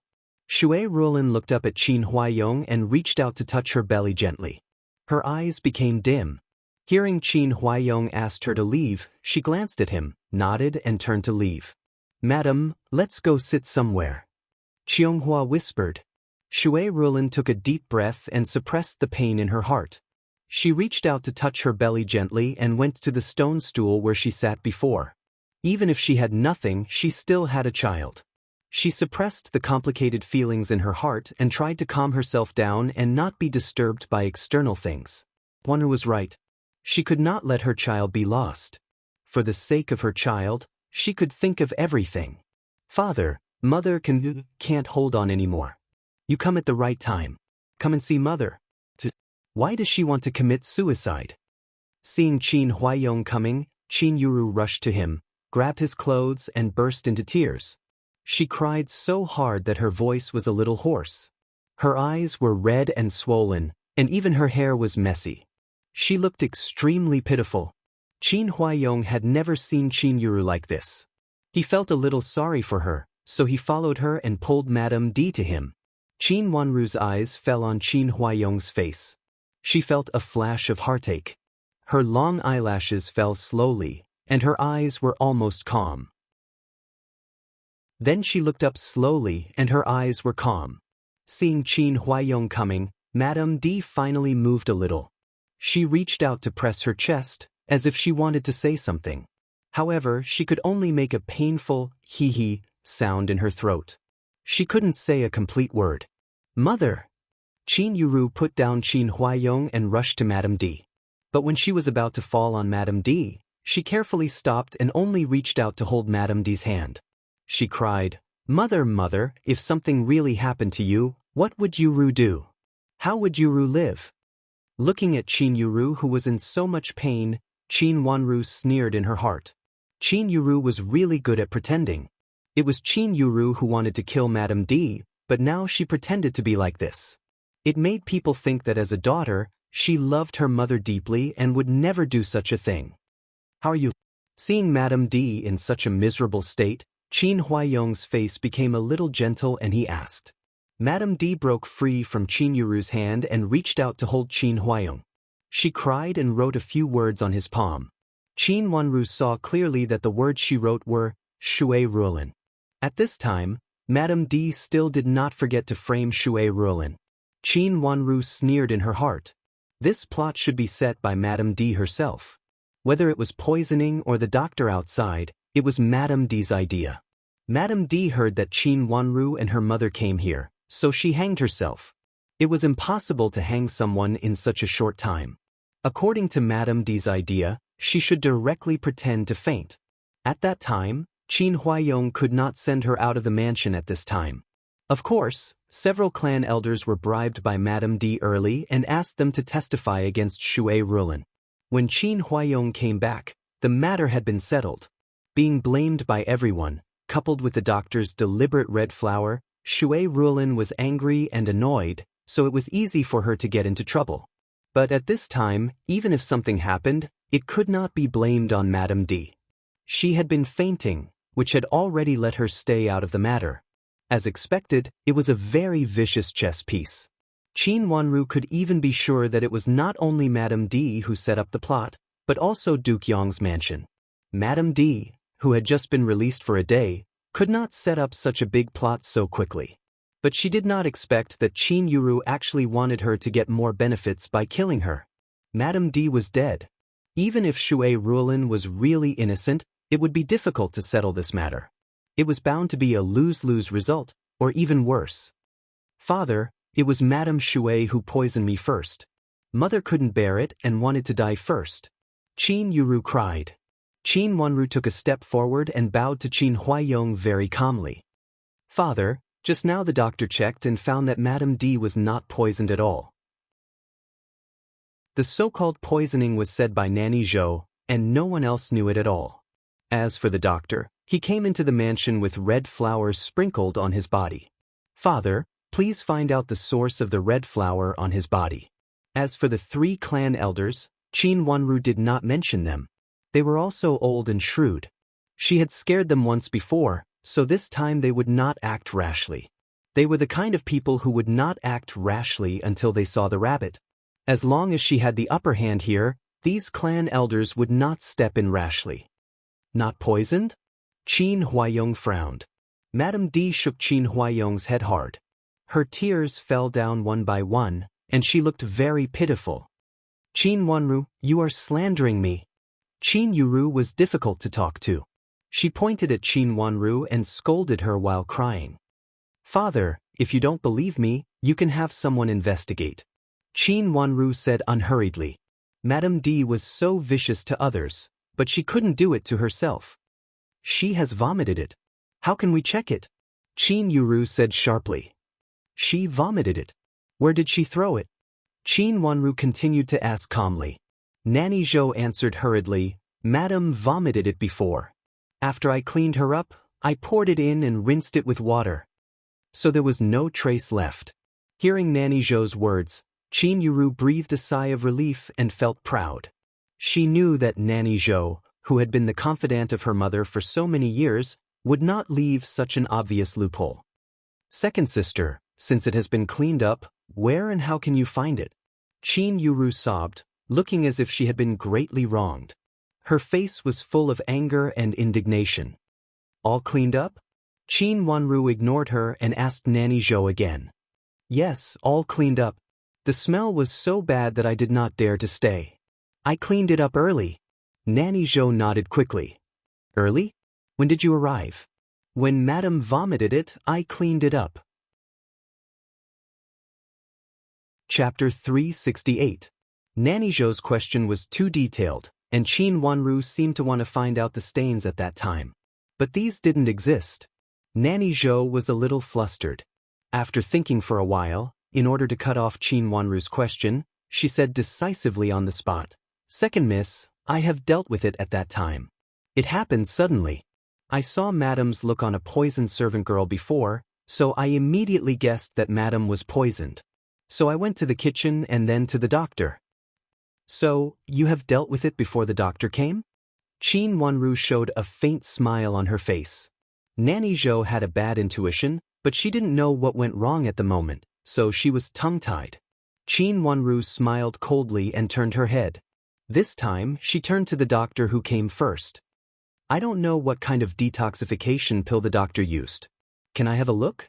Qin Wanru smiled slightly and asked the doctor who looked embarrassed. It's a common detoxification and heart-clearing pill. The doctor stammered. Can I have a look? Qin Wanru said lightly. The doctor reluctantly took out a bottle of medicine from his medicine box, handed it to Qin Wanru and said, It's just some common detoxification and heart-clearing pills. When I came here, the poison in this madam had been vomited out. I couldn't find anything, so I gave her some common detoxification and heart-clearing pills. So, you don't know what poison she was poisoned with? Qin Wanru took the bottle of medicine, looked at the extremely common glass bottle in her hand and asked. When I came here, she had vomited it out. The doctor said anxiously. His own misconduct had been discovered by another famous doctor, and he was anxious. The previous matter had been settled with great difficulty, and this time, he wanted to take this opportunity to make a fortune and leave. However, from the looks of the current situation, not only would he not be able to make a fortune, he might even fall into trouble. How dare he be trapped again? So, only Nanny Zhou knew that Madame D was poisoned, and no one else knew? Qin Wanru asked with a faint smile. Not only Nanny Zhou knew this, but also the doctor was full of the smell of safflower. Since Madame D was poisoned, my mother would definitely come. If I didn't ask my mother to leave just now, I'm afraid that she would stay in this room. Anyone could guess what would happen to a pregnant woman who stayed in a room filled with the smell of safflower. Everyone present fell silent and looked at Madame D suspiciously. Nanny Zhou's head began to sweat. Her fingers trembled a few times.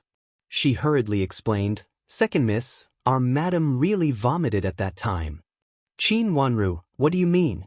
Do you think my mother is pretending? She's already in this state. How can your heart still be so cruel? You actually pushed this matter to mother. If she really schemed against others, why did she have to put herself in this state? She almost died. Do you know? Qin Yuru cried angrily. Her face was full of tears, and she looked angry and sad. Looking at Madame D's miserable condition, everyone was silent for a while. They could not understand the current situation. Doctors, please check Madame D again. Qin Wanru looked at the two doctors and said, The doctor who came first was a little hesitant, but the doctor who came later was very generous. He reached out to feel Madame D's pulse and then stepped back. The doctor from before had no choice but to step forward and take his pulse again. After they finished, Qin Huayong asked, How is it? Although Madame D is not in good health, she is not poisoned. The doctor who came later said affirmatively, and then turned to the doctor who came first. If you don't believe me, you can ask more people to take her pulse. I also didn't find the poison in Madame D's body. She should have vomited it out long ago. The doctor who came later could only bite the bullet and tell the truth. He dared not to tell the truth. Madame D's pulse was very easy to diagnose. She was not poisoned. The current situation of Madame D was caused by her hanging. Father, you send a few people to ask the old maids who came with me at that time separately. Ask them what they saw when they knocked the door at that time, and see if they said the same thing. These old maids were originally rough old maids in my mother's yard. Hearing that Madame D suddenly had an accident, my mother and I were afraid that something bad would happen, so we casually called a few rough old maids to come here. They are all strong. Qin Wanru pointed at the old maids behind her to show Qin Huayong. She said it so clearly, which meant that these were rough old maids of the lowest level in the yard. If Shui Ruolin wanted to plot against Madame D, she would not randomly find a few rough old maids. The reason why he asked them to answer separately was to see if their answers were truthful. Madame D's accident was a sudden accident, and all the accidents were led by Madame D. Even after Madame D took things too hard and wanted to commit suicide, it was mainly based on Madame D's own will. Shui Ruolin was adapting to the situation. Since it was adapting to the situation, it was impossible for them to give a unified statement in such a short time, and the people she brought were not her confidants. So what they saw and said was what they really saw. Qin Huayong understood Qin Wanru's meaning and nodded. He called a few guards and asked them to take a few old maids to ask questions. Qin Yusher's expression became extremely unsightly. Her entire body was trembling uncontrollably, and her face was as pale as snow. She suddenly felt that her sudden idea at that time was extremely stupid. Why did she suddenly want to kill her mother? Or since she wanted to kill her mother, she should have used more force at that time. No matter what, she could not let her mother live. If her mother died, even if Qin Wanru wanted to investigate, no one would care about it. Since Madame D was dead, what else could she say? Although there were many doubtful points, would a person plot against herself to death? Just this point could overturn all of Qin Wanru's excuses. Once her mother died, Shui Ruolin had to pay for it with her life. Her grandmother would never tolerate Shui Ruolin, and it was enough to let Shui Ruolin die without a burial place.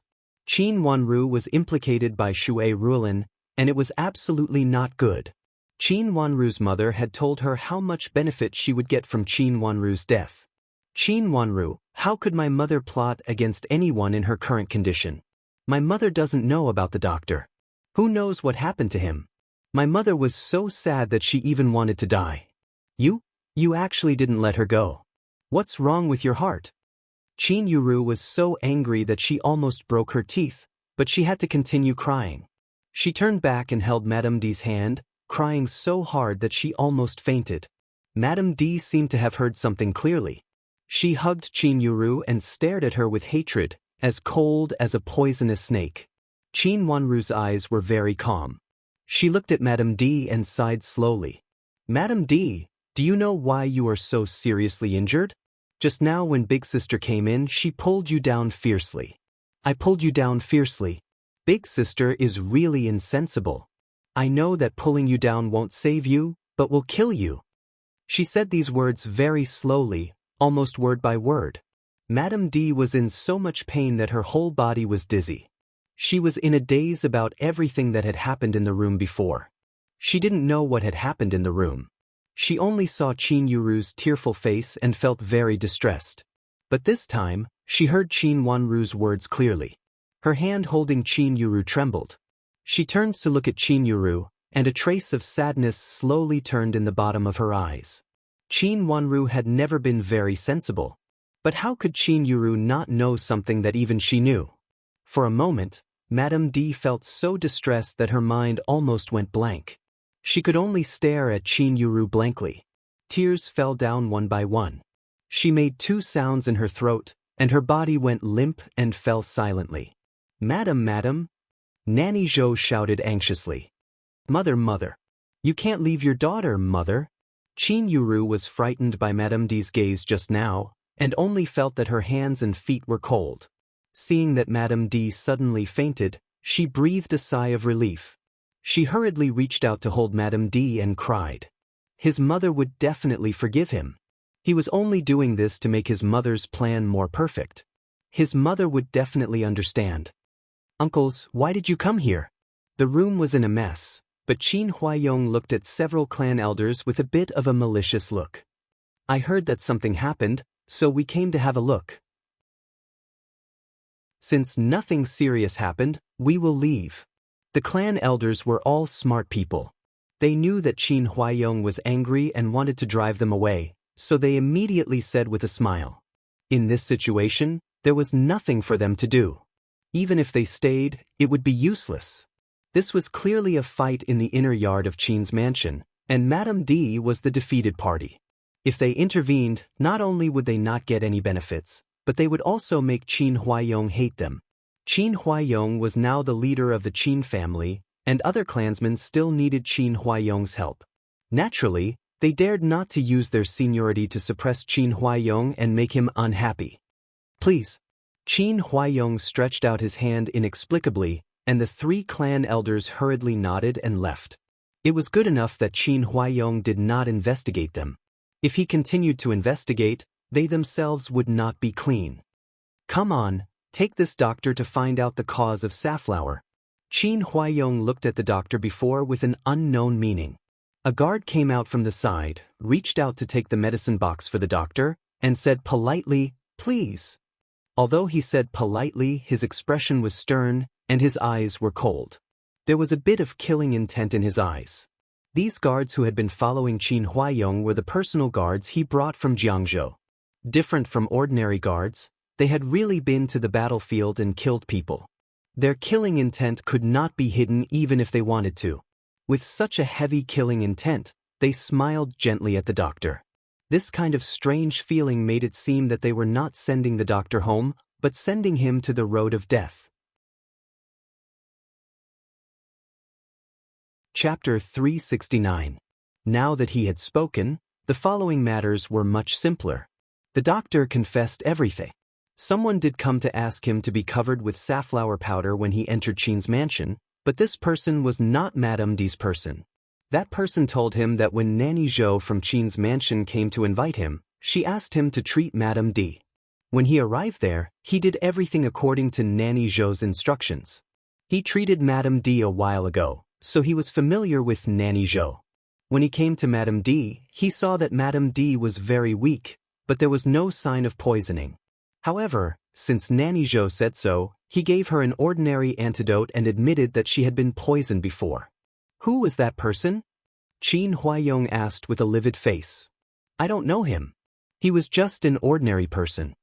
He asked me to do him a favor and gave me 100 taels of silver. The doctor said with sweat all over his head. Money could move people's hearts. At this time, the doctor regretted it. If he had known that such a big thing would happen, he would not have been greedy at that time. A guard came in and whispered a few words in Qin Huaiyong's ear. Qin Huaiyong nodded and his cold eyes fell on Qin Yu. This was the information he got after interrogating several old maids. Although there were some differences in what the old maids said, the facts were the same. The conclusion made Qin Huaiyong feel even more disappointed. The previous hanging scene of Madame D was more like a show.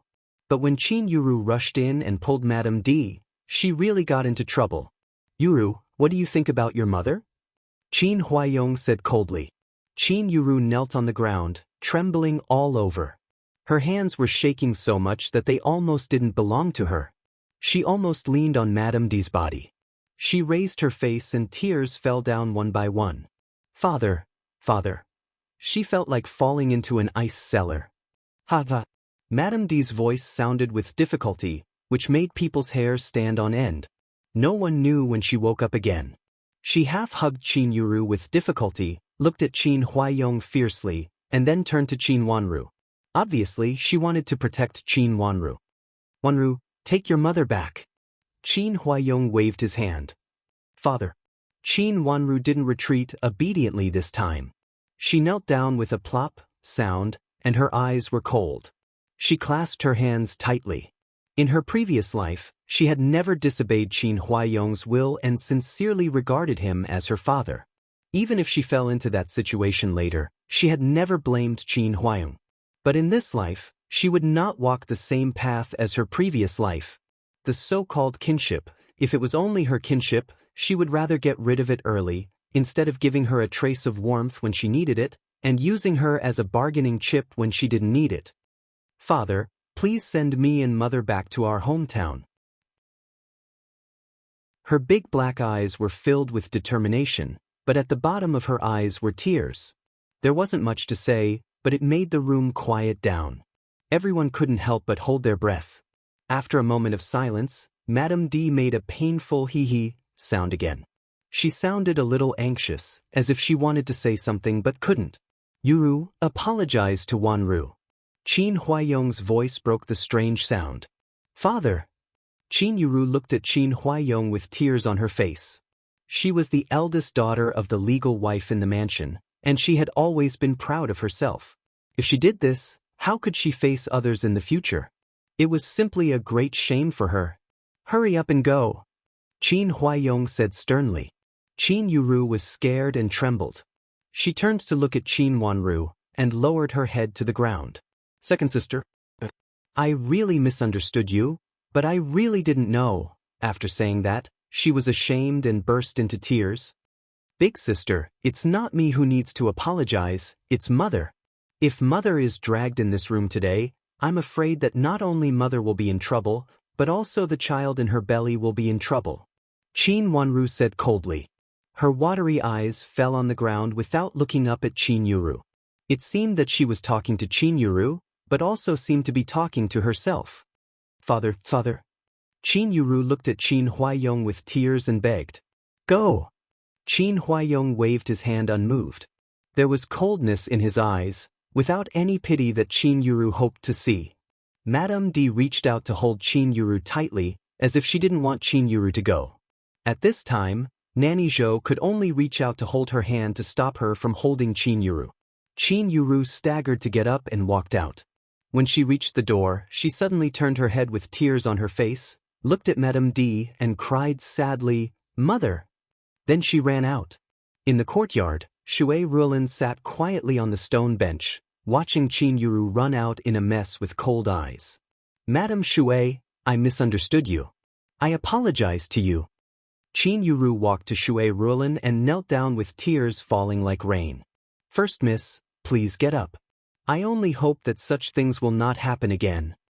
Shui Ruolin was silent for a moment, lowered her head to look at her and said, Qianghua came to help Qin Yuru up. Qin Yuru looked back and saw Qin Huaiyong in the corridor with a cold face. Then she saw Qin Wanru standing beside Qin Huaiyong.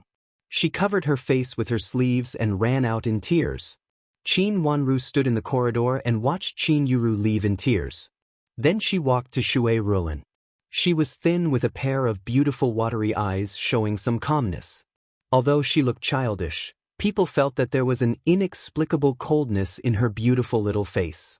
She was so tenacious that it made people feel sorry for her. Just the silhouette of her silhouette made people feel that although her steps were steady, she was lonely and helpless. The wind in the courtyard blew her dress. The hem of her dress was very big, but it made her slender waist look even more pitiful. Chu Liwei stood under the tree outside the courtyard, and his eyes fell on Qin Wanru. He couldn't help but frown tightly. This girl was really different from others. He came here with Qin Huaiyong, but it was inconvenient for him to enter the courtyard, so he stood under a big tree outside the courtyard. Although he didn't know what happened in the courtyard, he knew the general situation. He saw Qin Yuru crying and leaving in a mess. He saw Qin Huaiyong standing in the corridor with a livid face. He also saw Shui Ruolin sitting in the courtyard with her head lowered in silence. In the end, these people's faces faded away, leaving only this girl who looked a little aloof in the wind. She was thin and straight, and the wrapped skirt made her look more petite. Her small face, which should have been lively and charming, was cold. She was obviously very sad, but she was enduring it silently. There were no traces of tears, but it made people feel that her body was not calm. There was not a trace of expression on that overly bright and beautiful little face. It was as if there was no emotion at all. Or it could be said that there was no dispute at all. Even Qin Huaiyong couldn't help but show his anger at this moment. However, she had isolated everything from herself. Yes, it was as if all the disturbances just now were other people's business. She only coldly endured all her sorrow and sadness. At this moment, Chu Luiyue felt that he really remembered this girl for the first time. She was so small that he didn't care about her at all, but inexplicably she made him remember her. It was also the first time that he found that she was so beautiful that all the scenery lost color. She was even not inferior to Xiao Yanru. Xiao Yanru, who was a peerless beauty, was not only his favorite, but also had other intentions. Therefore, he chose Xiao Yanru and tried his best to marry her. She was backed by Duke Xing's mansion. With these reasons, Chu Luiyue had determined his heart very early. But at this moment he was shaken, and his eyes involuntarily turned dark.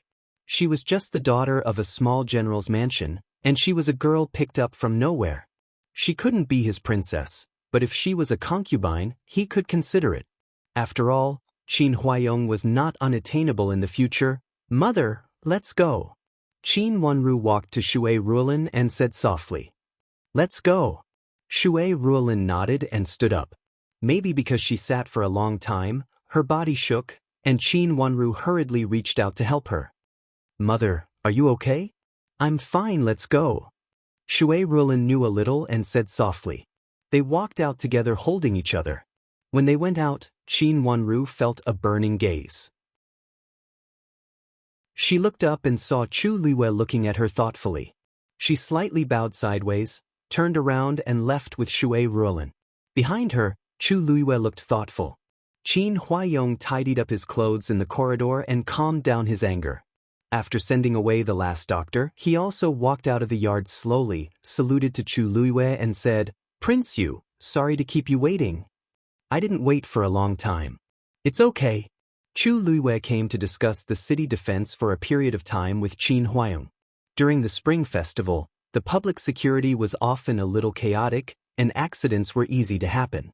Today, the emperor asked Chu Luiyue and Qin Huaiyong to deal with this matter, so Chu Luiyue came to Qin Huaiyong's mansion. However, as soon as he entered the mansion, he heard that something bad happened to Madame D. Qin Huaiyong originally wanted to take Chu Luiyue to the study, but Chu Luiyue said that there was no need to trouble him and let him deal with the affairs of the backyard. Then he followed Qin Huaiyong in unhurriedly. Seeing that he was dressed in gorgeous clothes and followed Qin Huaiyong in, the people of Chuehua Gate naturally did not dare to stop him. "Your Highness, Prince Yu, please." Qin Huaiyong stepped aside and stretched out his hand. Chu Luiyue nodded, turned to walk out, and asked casually, "Is that General Qin's second daughter?" Qin Huaiyong nodded. "She looks very special. May I know how old she is?" "My daughter is just 11 years old." Qin Huaiyong knew what Chu Luiyue meant, so his eyes twitched and he answered carefully. "She is a rare pearl with fairy dew." Chu Luiyue praised. Qin Huaiyong understood what he meant and said with a helpless smile, "She is just a child who is not very sensible. She is a little angry with her mother because of what happened just now." Chapter 370. It is inconvenient for Madame D to move in her current condition. I have gone to invite my brother-in-law just now. She has to take good care of herself first. Qin Huaiyong said with a wry smile. At this time, he could not send Madame D away in any case. Madame D's condition did not seem to be good. She had to take good care of herself. Moving her rashly was likely to kill her. As for all the conditions that he had discussed with Duke Yong's mansion before, of course, they did not count. "I heard that a doctor used safflower before. Is it for your pregnant wife?" Chu Luiyue didn't slow down, but still casually inquired about it. These words were actually very impolite. Everyone in the inner courtyard had some affairs.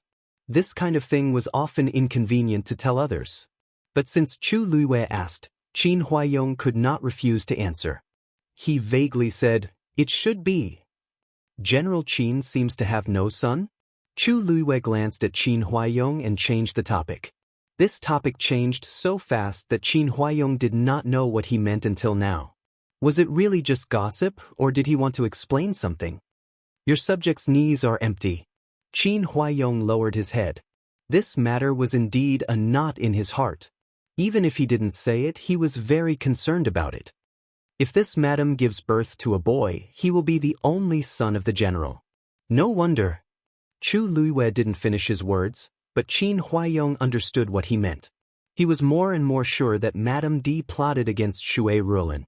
The trace of pity in his heart because of seeing Madame D disappeared immediately. Qin Huaiyong had already made a conclusion in his heart, and he became more and more disgusted with Madame D. She actually wanted to deal with Shui Rulin in this way.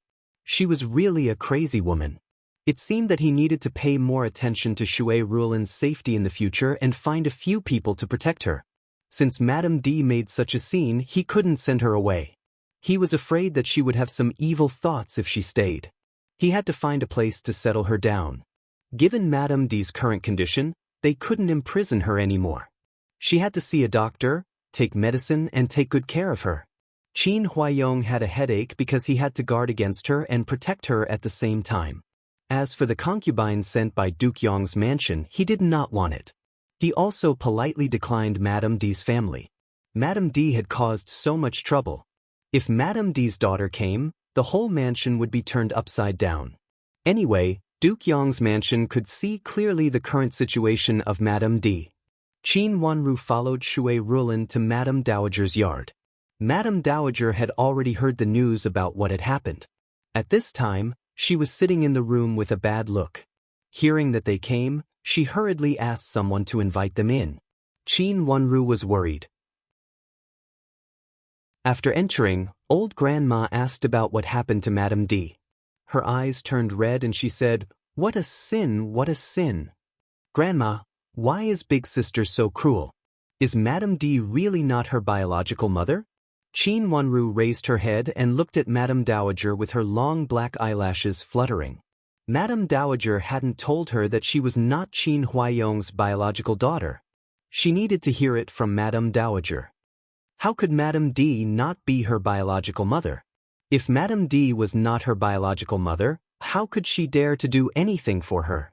Madame Dowager sighed and said. Qin Wanru looked at Madame Dowager with her big bright eyes full of tears and read. "Grandma, who is my biological mother? Why can big sister be loved by her biological mother but I don't?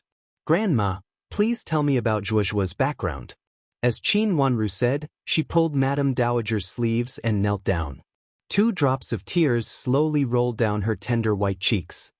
"Zhuozhuo." Madame Dowager was stunned. She didn't expect that Qin Wanru would suddenly ask such a question. "Grandma, please tell Zhuozhuo who my biological father and mother are.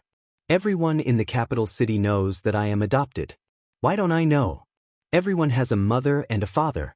Why doesn't Zhuozhuo have one? Grandma, please tell Zhuozhuo." Qin Wanru walked a few steps on her knees and leaned close to Madame Dowager's leg. She leaned her head on it and tears fell down one by one. Her long eyelashes fluttered and slowly closed. Only tears fell down one by one on her snow-white face. "Zhuozhuo." Madame Dowager choked with sobs and couldn't speak for a while. Shui Rulin waved her hand and everyone left. She stood up, walked to the door and closed it. She walked back and sat down again. Then she softly persuaded, "Mother, please tell Wanru. Big sister and first miss obviously have bad intentions. If you don't tell me, I am afraid that Wanru won't know the truth and why she died." Shui Rulin said these words with emotion.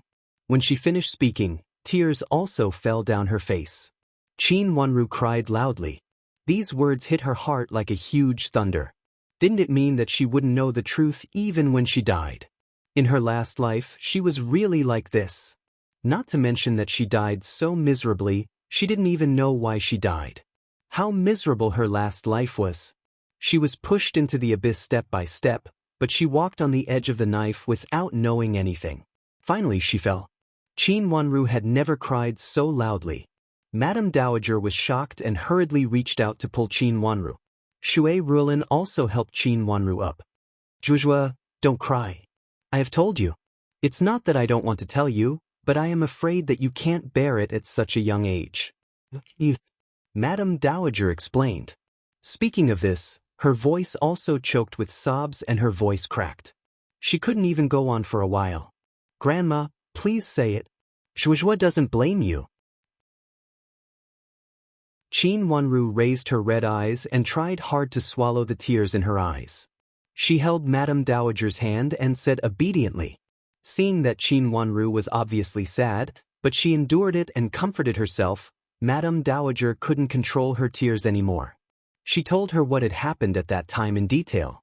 Qin Wanru's origin, the reason why she was adopted, and her father died to save Qin Huaiyong. She told her everything clearly.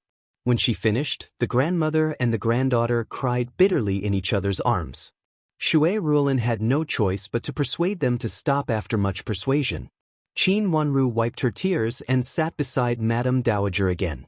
After calming down a little, she asked softly, "Grandma, do you mean that I have something to do with Duke Xing's mansion?"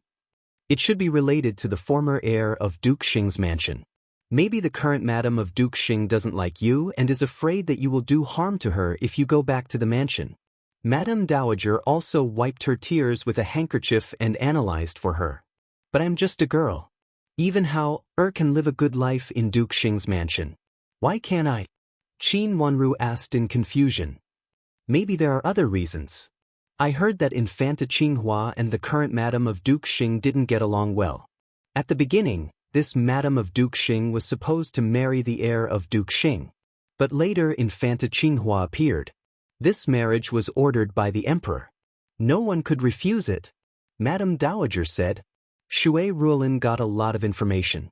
Madame Dowager thought about it carefully and also felt it was doubtful. In any case, this madam of Duke Xing didn't have any kindness to Qin Wanru. "So Big Sister and Madame D want this identity?" Qin Wanru lowered her head and thought for a while. "Madame D and your big sister are also crazy. Even if you are the daughter of the heir of Duke Xing, how can you get in? Do they really think that people of Duke Xing's mansion are stupid and can't find out this matter?" Madame Dowager said with disappointment. Madame D and Qin Yuru were really crazy. How could they fake this kind of thing? "Grandma, what if people of Duke Xing's mansion also want to recognize Big Sister?" Qin Wanru said softly. Her words were like thunder. Madame Dowager suddenly widened her eyes. Her fingers almost trembled and she held the armrest of the chair. She said in surprise, This, how could it be possible? Grandma, why is it impossible? Duke Xing's mansion needs a daughter of the former heir of Duke Xing. After Big Sister changed her age, she basically met the requirements. Moreover, Big Sister and Madame D are obedient. Is there a better daughter of Duke Xing's mansion? Qin Wanru reminded. Her words solved all the doubts in Madame Dowager's mind. With a pale face, she could only say with hatred, "Evil! What an evil!" They never thought that if this matter was exposed, it would be a big deal. "Grandma, don't worry. This is just my guess. In fact, it is not necessarily true. Now Madame D is like this. Even if she wants to talk, she can't. She will definitely not plan with Big Sister." Seeing that she scared Madame Dowager, Qin Wanru hurriedly comforted her. What a sin, what a sin. Madame Dowager sighed deeply. She seemed to be much older all of a sudden and looked miserable. "Mother, don't be sad. Don't worry. You still have me and Wanru." Shui Ruolin also reached out to hold one of Madame Dowager's hands and comforted her. "Zhuozhua, don't blame your father. He and I are worried about you. We are afraid that you will be sad when you know the truth. Originally, your father and I didn't intend to tell you about it. We only planned to raise you as our own child. But now, we have a detailed understanding of your parents' matter. If we don't tell you, others will take advantage of it." Madame Dowager looked at Qin Wanru with pity in her eyes. "Grandma, I know."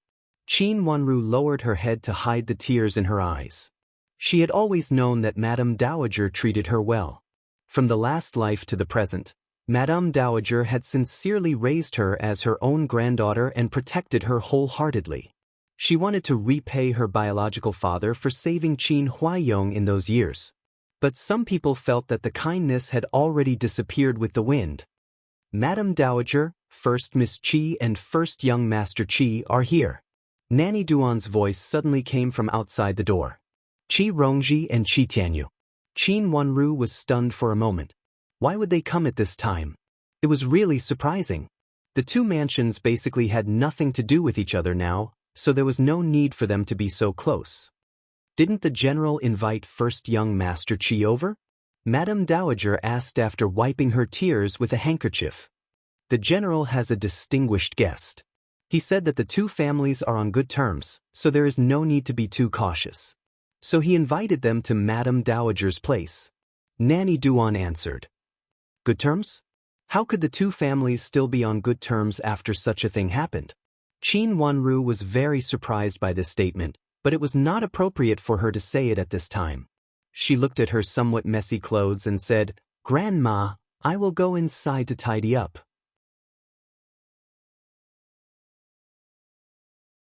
Chapter 371. After freshening up in Madame Dowager's inner room, Qin Wanru tidied up her clothes, but she didn't come out immediately. She just sat inside and listened to the conversation outside. Her eyes slowly became deep.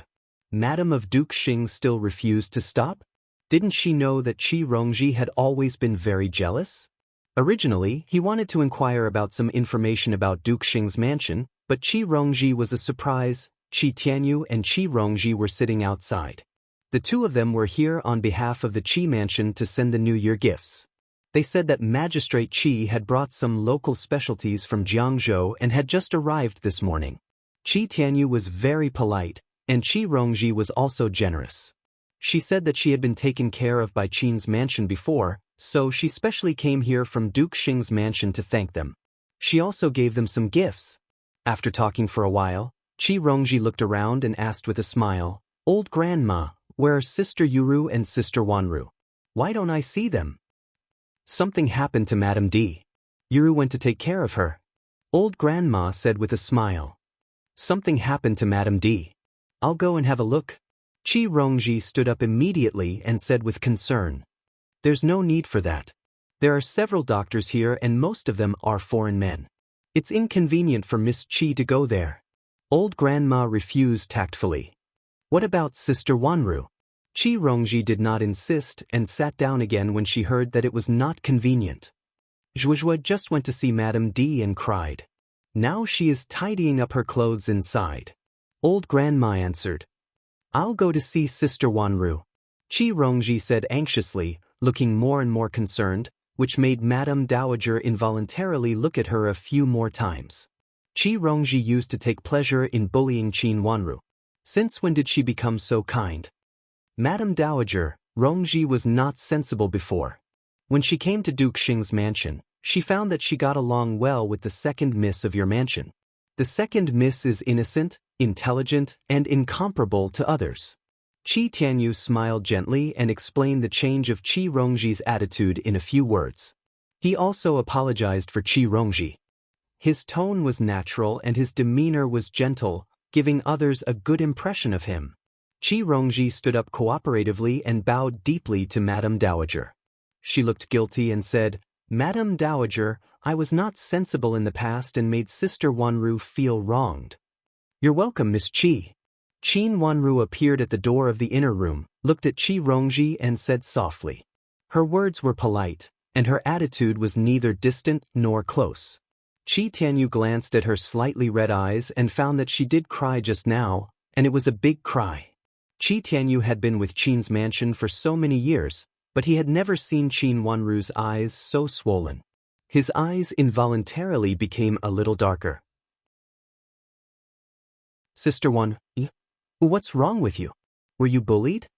Qi Rongji also saw Qin Wanru's red and swollen eyes and immediately cried out in surprise. He came over and reached out to hold Qin Wanru's hand affectionately.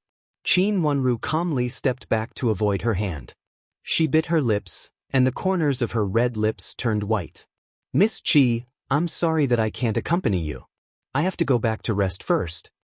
After that, she said goodbye to Madame Dowager and Shui Rulin sideways. Both of them nodded and could tell that Qin Wanru was not in a good state. Sister Wanru, what happened? Qi Rongji reached out and pulled Qin Wanru's sleeve again. She tilted her head to look at her face, and her face was full of concern. Madame Dowager, can I send Sister Wanru back? I won't disturb her rest. I'll come back after I send her back. Qi Rongji turned to Madame Dowager and said earnestly. Madame Dowager hesitated and looked at Qin Wanru without saying anything. Madame Dowager, Let Rongji accompany second Mississippi.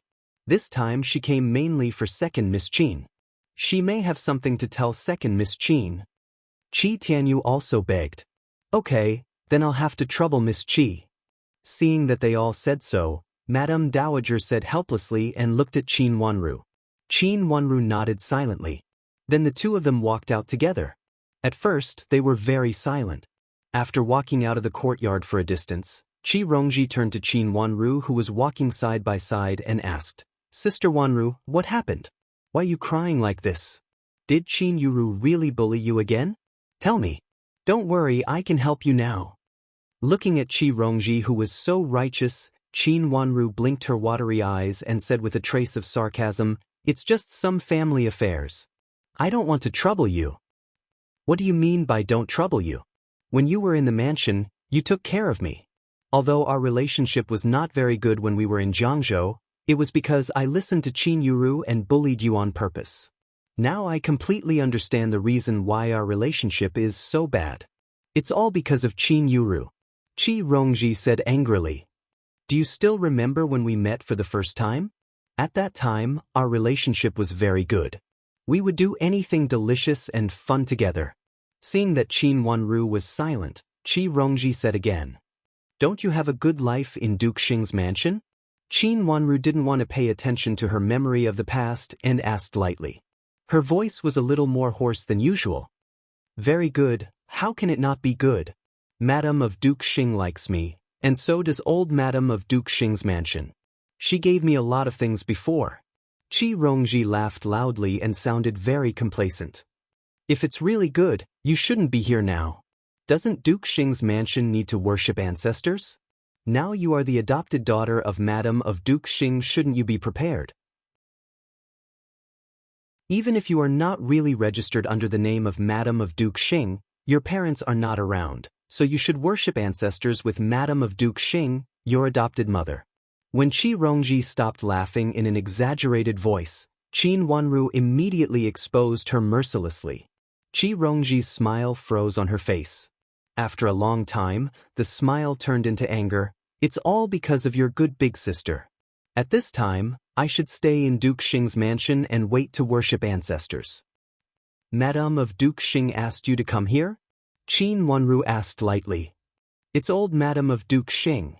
Qi Rongji gritted her teeth and said with hatred. Originally, she thought that she could make the Qin sisters look up to her since she climbed up the high branch of Duke Xing's mansion. Unexpectedly, old Madame of Duke Xing's mansion valued Qin Yuru most.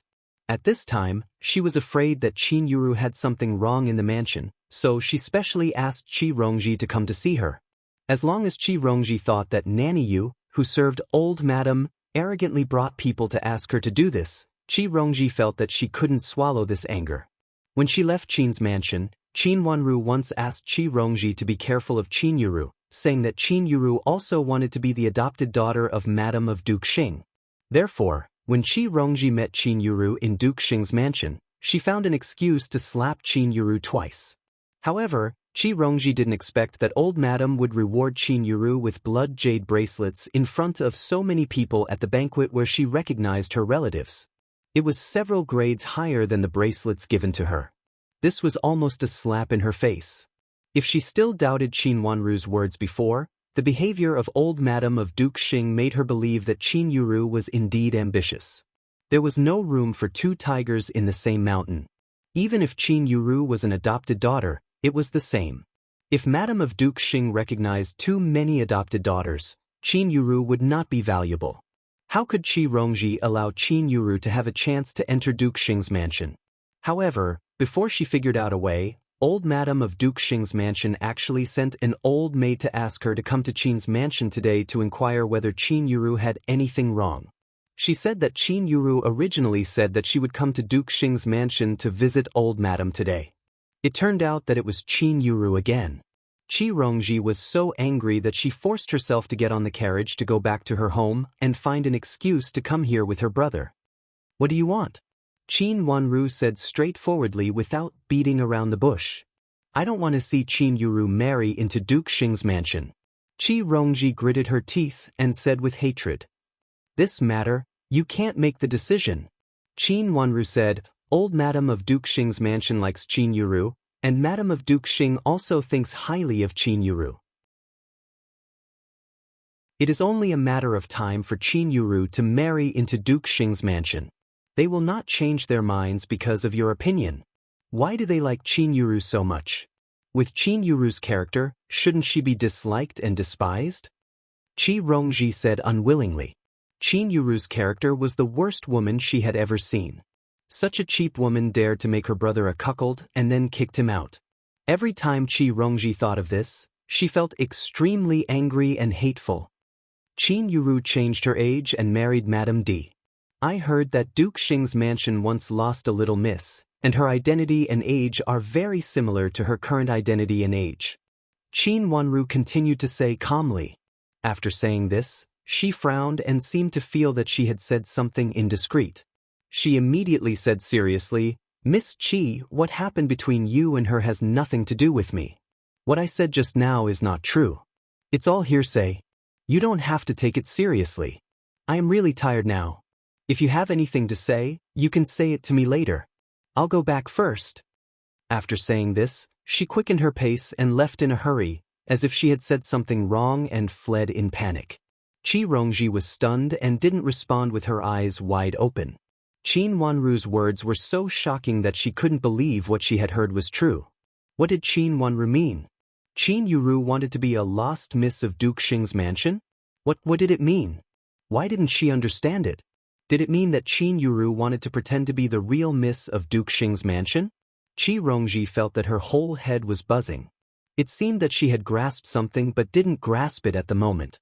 When she came to her senses and wanted to ask Qin Wanru again, Qin Wanru had already left without a trace. Standing where she was, Qi Rongji's face changed from jealousy to anger. After stamping her feet where she was, she turned around and ran to Madame Dowager's Xining pavilion. She remembered that her brother had evidence. Her mother had mentioned to her in a letter that it had something to do with Qin Wanru.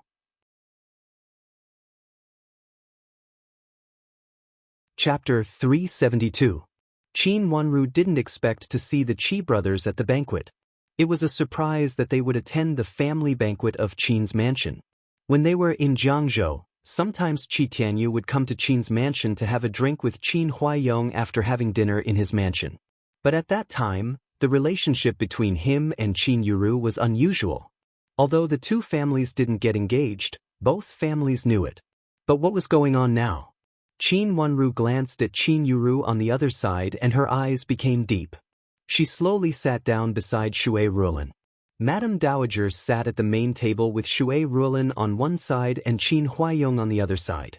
Qin Yuru and Shui Ruolin were separated by a table, and Qin Wanru happened to sit between them. On the other side of Qin Huaiyong was Qi Tianyu, and on his side was Qi Baiyu.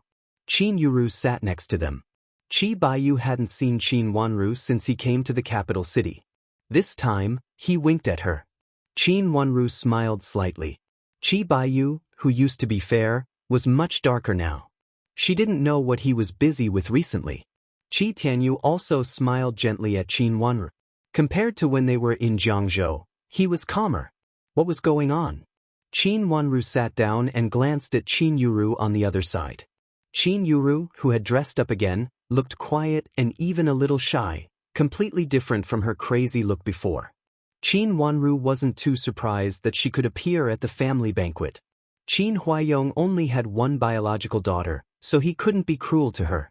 Even though she had done such a rebellious thing, Qin Huaiyong pretended not to see it and only asked her to apologize to Qin Wanru and Shui Ruolin, as if it was just a misunderstanding and Madame D deserved it. Qin Yuru, who was cruel and merciless and could even hurt her biological mother, just misunderstood. A trace of sarcasm flashed in Qin Wanru's eyes. Fortunately, she didn't want to bring down Qin Yuru at once. Qin Yuru was still a chess piece that sank with Duke Yong's mansion. If she lost her usefulness at this time, it was not what Qin Wanru wanted to see. "First, Miss Qin, can I exchange places with you?" Qi Baiyu said to Qin Yuru with a smile. He pointed at the place where they were leaning against each other. If the two of them were replaced, Qi Tianyu would be standing next to Qin Yuru. This. Qin Yuru raised her blushing face. It could be seen that she had carefully dressed her face, which made her look beautiful and elegant. She was originally an outstanding beauty. At this time, she looked like she wanted to say something. Coupled with her slightly red and swollen eyes, she looked even more delicate and pitiful. Although his words were hesitant, it looked like he was about to stand up. He pushed himself up with his hands and was about to change his position. "Baiyu, mind your manners," Qi Tianyu scolded. Qi Baiyu looked at Qi Tianyu helplessly. "Big brother." Qin Yuru lifted her body slightly and looked at Qi Tianyu stiffly. There were tears in her eyes. "First, Miss Qin, please sit down. Baiyu is not sensible and is talking nonsense again. Now is not the time when we were in Jiangzhou. Everyone has grown up. Even second miss is no longer a child," Qi Tianyu said to Qin Yuru with a gentle smile. His words were extremely polite. It seemed that there was really nothing between him and Qin Yuru, and there was no longer any connection between them. Previously, when they secretly hugged each other behind the rockery in the mansion, there was no longer any trace left. The past was the past, and there was no longer any personal feelings between them. He was very decisive and resolute. As for Qin Yuru's refusal, which made him lose face in the whole Jiangzhou, he didn't mention it again. He seemed to be very magnanimous. Qin Huaiyong looked at Qi Tianyu and nodded repeatedly. He felt that Qi Tianyu was indeed the man he liked. It was the best that he could think like this. With Qi Tianyu's help, he and Magistrate Qi, who had been friends for many years, didn't have to tear their faces because of the affairs of two little children. Qin Yuru sat down again and gently looked at Qi Tianyu.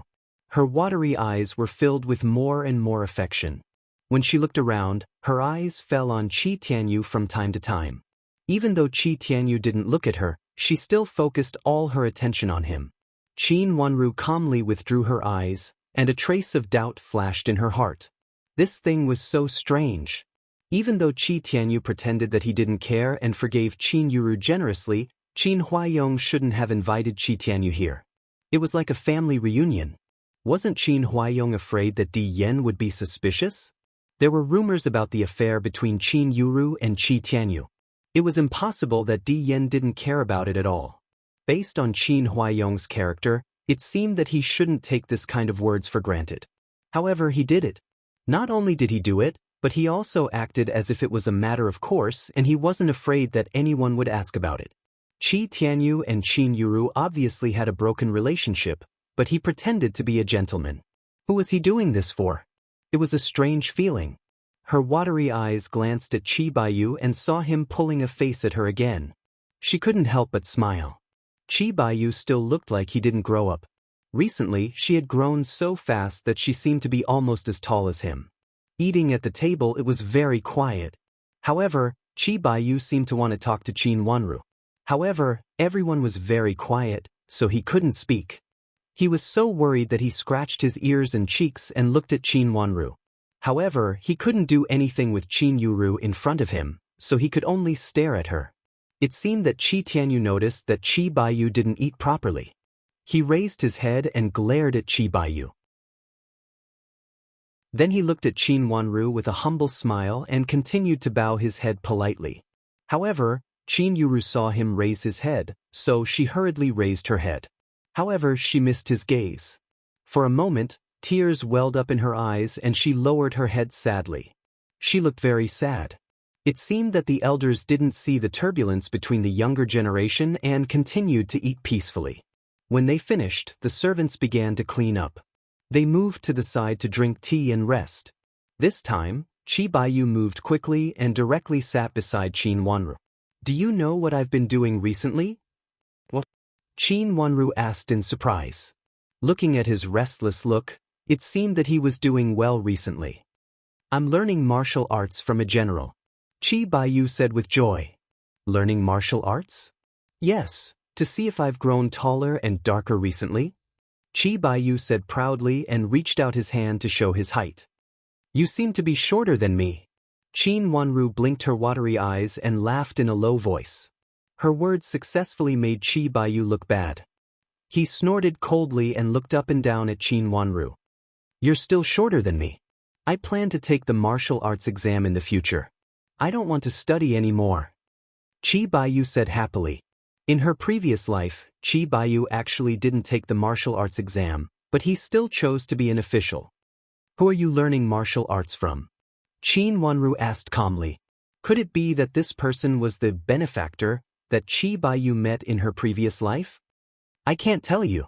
I'll tell you when I'm successful in the future, Chi Baiyu said proudly. Qin Wanru was speechless. She wanted to remind him, but she didn't know much about Chi Baiyu in her previous life. She didn't know how he became an official. If he didn't pass the Imperial exam, he must have made great contributions or was supported by someone. At this time, she couldn't remind him even if she wanted to. I heard that the lanterns in the capital are very lively. When we go out later, where should we go to see them first? Chi Baiyu lowered his voice and rolled his eyes. Lanterns? Qin Wanru was stunned. Don't you know that? Today, General Qin asked my brother and me to accompany you to see the lanterns at night. The lanterns in the capital are very lively on the eve of the Spring Festival, much more lively than those in Jiangzhou. It is said that there are more than just lanterns at night. Chi Baiyu said in a fuss. Was he asking his brother to take her and Qin Yuru out? Qin Wanru didn't expect such a thing. She tilted her head and looked at Qin Huaiyong, who was talking to Shui Ruolin in a low voice. The atmosphere between them was not bad. Qin Huaiyong looked at Shui Ruolin with gentle eyes, and old grandma joined in from time to time. If it weren't for Madame D's farce, they would look like a happy family at this time. Actually, it's not lanterns. The lanterns are on the 15th day of the first lunar month. It's just that it's very lively today. Some places in the capital will have riddles, singing and dancing. It's very lively. Uncle wants me and Baiyu to accompany you out. It's so lively on the street, in case of accidents. Chi Tianyu said gently on the side. Qin Wanru found that Chi Tianyu was sitting next to Chi Baiyu, and Qin Yuru was sitting next to him with a shy look, holding a handkerchief in her hand and listening to them. Was it very strange? Qin Wanru's long and thick eyelashes fluttered, and a smile appeared on her face. She nodded and was about to say something when she suddenly heard Qin Huaiyong raise his voice and said to them, when you go out together, be careful on the road. Go early and come back early. Don't be too late. Uncle, don't worry. I'll definitely bring them back safely. Chi Tianyu stood up and said. Shui Ruolin reached out to hold Qin Wanru's hand and said worriedly, if it's crowded outside, come back early. Be careful to follow your big sister and the two childs of Chi's mansion. Don't get lost. You're not familiar with the roads in the capital, so be especially careful. Qin Wanru knew it was not convenient for Shui Ruolin to go out in her current condition, so she naturally wouldn't go with her. She nodded and said, Mother, don't worry, I know. Since it was a planned itinerary and it was late, old grandma asked them to get up early to enjoy themselves before they arrived in the capital. Shui Ruolin couldn't go out, and old grandma didn't have the energy to do so, so Qin Huaiyong naturally stayed to accompany them. Qin Wanru and the others each took a servant and went out from the front door. This time they didn't call a carriage. Not far from the front door was the street. Since they were going to enjoy themselves, of course they would mainly enjoy themselves. As soon as they got out of the mansion, Chi Baiyu immediately became lively and kept talking while pointing here and there. It seemed that he was very familiar with the capital. When he talked to Qin Wanru. They walked in front, and Qin Yuru and Chi Tianyu fell behind.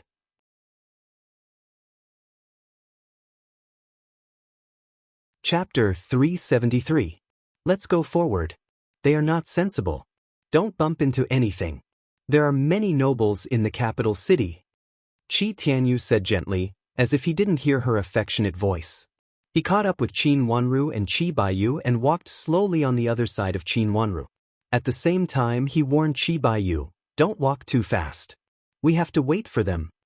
Qin Wanru looked back at Qin Yuru, who was about to cry. An imperceptible doubt flashed in her eyes. She felt that something was wrong. Chi Baiyu, who was leading the group, slowed down. Qin Yuru also took 2 steps forward. Everyone walked in a straight line. Seeing Qin Yuru stood beside Chi Tianyu, Qin Wanru smiled slightly. She looked away from them with an ambiguous smile on her lips. They finished dinner very early today. It was getting late, but lanterns of various colors were hung high on the street. There were activities in front of some shops. There were small prizes given to passers-by. There were many people watching. From time to time, there were sounds of laughter and jeering. The peddlers took advantage of this time to pick out their goods. They crowded at the edge of the crowd and shouted loudly, which made the night more lively and noisy. Carriages could not go through. Almost all the streets were full of people. It seemed that everyone had walked out of their houses. At such a lively time, the guards between men and women were not so strict. From time to time, young men and women could be seen playing together. Qin Wanru had never seen such a lively time. In the past, when she was in Jiangzhou, the new year was more lively than usual, but it was far from the prosperity of the capital city. She thought that Qin Huaiyong would not let them go out after such a thing happened. She didn't expect that he had already arranged it. Of course, since Qin Yuru could come out at this time, he didn't care so much. If the Qi brothers only accompanied Qin Wanru out, it would be inconvenient. This should be a way for Qin Huaiyong to take into consideration that Qin Wanru was not in a good mood. What's over there? Let's go and have a look. Qi Baiyu liked to join in the fun. He pointed at a place with the most people and said, "There was a table over there." From where they stood, they could see some people on it. But they didn't know what they were talking about, because they were interrupted by the noise of the crowd. Hearing Qi Baiyu's suggestion, Qin Wanru nodded immediately. Qi Baiyu and his servant cleared the way in front of them, and they squeezed to the front of the stage. After standing in front of the platform, before Qin Wanru could say anything, she heard a cold snort in her ear. She turned her head and looked at Di Yen in astonishment. What a coincidence! She actually met Di Yen. Di Fenglan was one of the people Di Yen brought with him. Seeing Qin Yuru and the others, Di Fenglan came over with a smile. She reached out to hold Qin Yuru and said, "Sister Yuru, didn't you say that you were ill and couldn't get up and come out? Why did he leave this time? Let's go out for a walk." Qin Yuru did not expect to meet Di Yen and his sister in such a crowded place. She felt a little uncomfortable and put the blame on Qin Wanru. Di Yan's eyes fell on Qi Tianyu and he asked coldly, "Who is he?" Qi Baiyu was still young and full of childishness. Di Yan didn't like him at all. "These are the two young masters of Qi's mansion, who have been friends with us for generations. There is no one to take care of them in the capital city, so my father specially invited them over for dinner. They will enjoy the night view of the capital city with us." Qin Yuru leaned to the side, slightly away from Qi Tianyu, and then answered politely. These words sounded very polite, but Di Yen still looked at Qi Tianyu with difficulty. Just now, he was far away and could not see clearly, but he always felt that Qin Yuru's gaze was quite affectionate. The shy look on her face reminded him of how lovely she was when she first came to the capital city. Qi's mansion? From Magistrate Qi's mansion in Jiangzhou? Di Yen asked with an unfriendly look. "Yes, greetings, Your Highness." Qi Tianyu raised his eyes and cupped his hands. Compared to Di Yen, his current status was a little lower. Of course, being the heir of a noble family was different from being a commoner. "Since we met together, let's watch together." Although Di Fenglan didn't like Qin Wanru, she couldn't leave Qin Wanru alone. She said in an ambiguous tone, "But be careful. Don't get involved in everything like a greenhorn. If something really happens, it will be troublesome." Qin Wanru smiled slightly, as if she did not see Di Fenglan's provocative look, and her eyes fell on the high platform. It was actually a flower stand, surrounded by pots of flowers. Although it was not the season for flowers to bloom, there were still a few flowers blooming sporadically. Just like this, it had already added a touch of color to the winter night. Many women squeezed their way over, and even the people who were protecting them followed along. Here is a piece of calligraphy. If anyone can copy it in the shortest time, and the copy is the most similar, I will give you a big gift. On the platform was a man who looked like a shopkeeper. After coming out, he made a round bow to the surrounding, with a smile on his face. "What calligraphy? What calligraphy?" Immediately, someone below the platform shouted and asked. "Take it out and have a look. There are many scholars here." Another person shouted, and many people followed and laughed. Hearing what they said, many people looked around, and sure enough, they saw many gentle people standing there, and each of them seemed to be very thoughtful. Scholars always cared about calligraphy and painting. Moreover, there would be a spring boudoir soon, and now there were more scholars in the capital city than in the past. Don't rush, look at this calligraphy first. The shopkeeper stretched out his hand and pressed around, waiting for the voices around to lower, and then said with a smile. A shop assistant took out a piece of calligraphy from behind the platform, and the shopkeeper took it carefully, and then hung it on the hanging rope in the middle of the platform. After hanging it up, the paper fell down, and immediately a big calligraphy with strong strokes could be seen on it. There were only 4 words, but these 4 words were written into the paper, and it could be seen that the strokes were strong, which could not be written by ordinary people. The people below the platform immediately clicked their tongues and praised, and those scholars who knew calligraphy even said it was good. This kind of calligraphy was not only beautiful, but also powerful. It was difficult for a gentle scholar to do this. This piece of calligraphy is a treasure in our shop. I heard that it was written by a general, and the strokes are stronger. If anyone can write this kind of calligraphy, after the 1st, 2nd, and 3rd place are selected, our shop will send a few unique copies to you. The shopkeeper smiled and pointed at the words on it. Qin Wanru just found that the shop behind the platform was actually a writing shop, but the shop was very big. However, the platform was bigger, and the previous shop was blocked tightly. It was actually written by a military general. No wonder the strength of the brush was so strong. The people below the stage all gasped in admiration, but no one stepped forward. Writing was not a difficult thing for scholars, but the difficulty lay in the strength of the brush. Moreover, looking at the characters, it was impossible to write such characters without a foundation of more than 20 years. There were many scholars below the platform, and they were afraid to be the first to go up and make a fool of themselves. Although it was lively, no one stepped forward. Qin Wanru frowned and looked at the characters on the platform. Inexplicably, she felt a sense of familiarity, but for a moment, she could not remember where she had seen it. She just frowned and stared at it blankly. Sister Wanru, do you want to go up and have a try? Qi Tianyu didn't know when he squeezed to her side. Seeing her staring blankly, he thought she wanted to go up and asked with a smile. These words were a little too intimate. How could Qi Tianyu, who had been very polite before, suddenly say such intimate words? Qin Wanru looked at him in surprise and shook her head.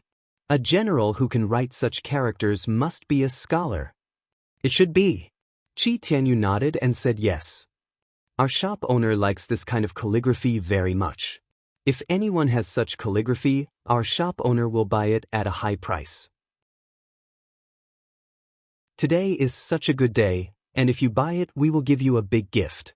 The shopkeeper saw no one went up and said with a smile. Why don't you go up, child Qi? Qin Yuru didn't know when she came over. She looked up and said softly to Qi Tianyu. Qi Tianyu was a famous scholar in Jiangzhou. His calligraphy and painting were very good. He was young and talented, and had a great reputation among the scholars in Jiangzhou. Let me see. Qi Tianyu looked a little moved, and his eyes fell on the platform. He said slowly in a low voice. TSK, do you really think that anyone can go up? Look at it. If it is easy to go up, how come no one has gone up until now? This calligraphy and painting have been hanging for many years, and only a few people can copy it well. Di Yan didn't like Qi Tianyu's confident look and said with a sarcastic smile. Is there something else to pay attention to? Qin Wanru's heart moved and asked curiously. Hearing Qin Wanru's question, Di Yan proudly raised his neck and said, Of course it is different. This piece of calligraphy was taken out last year, and many people went up to try. But in the end, they didn't draw the same characters, which made people feel ashamed. But Qi Tianyu was also curious. Although the calligraphy was difficult and the copy might not be perfect, the foundation was there, so people would not feel ashamed. Do you know what kind of paper is used on it? Di Yan raised the corner of his mouth and pointed at it sarcastically. The shopkeeper took out a stack of paper and a few brushes, and put a few tables, which seemed to be prepared for the people who went up to draw. What kind of paper? Is it white sand? Qi Tianyu was not an ordinary person. He looked at the paper, and his eyes turned and asked. Di Yan was very surprised that he could see the truth so quickly, but he felt more and more displeased with him. Child Qi, you are right. It is white sand. Di Fenglan replied with a smile, and she liked Qi Tianyu. It is white sand, so this must be a snow goat writing brush? Although white sand was also rice paper, it was more impenetrable than ordinary rice paper. The ink would not penetrate the back of the paper, and the strength of the brush and wrist was very high.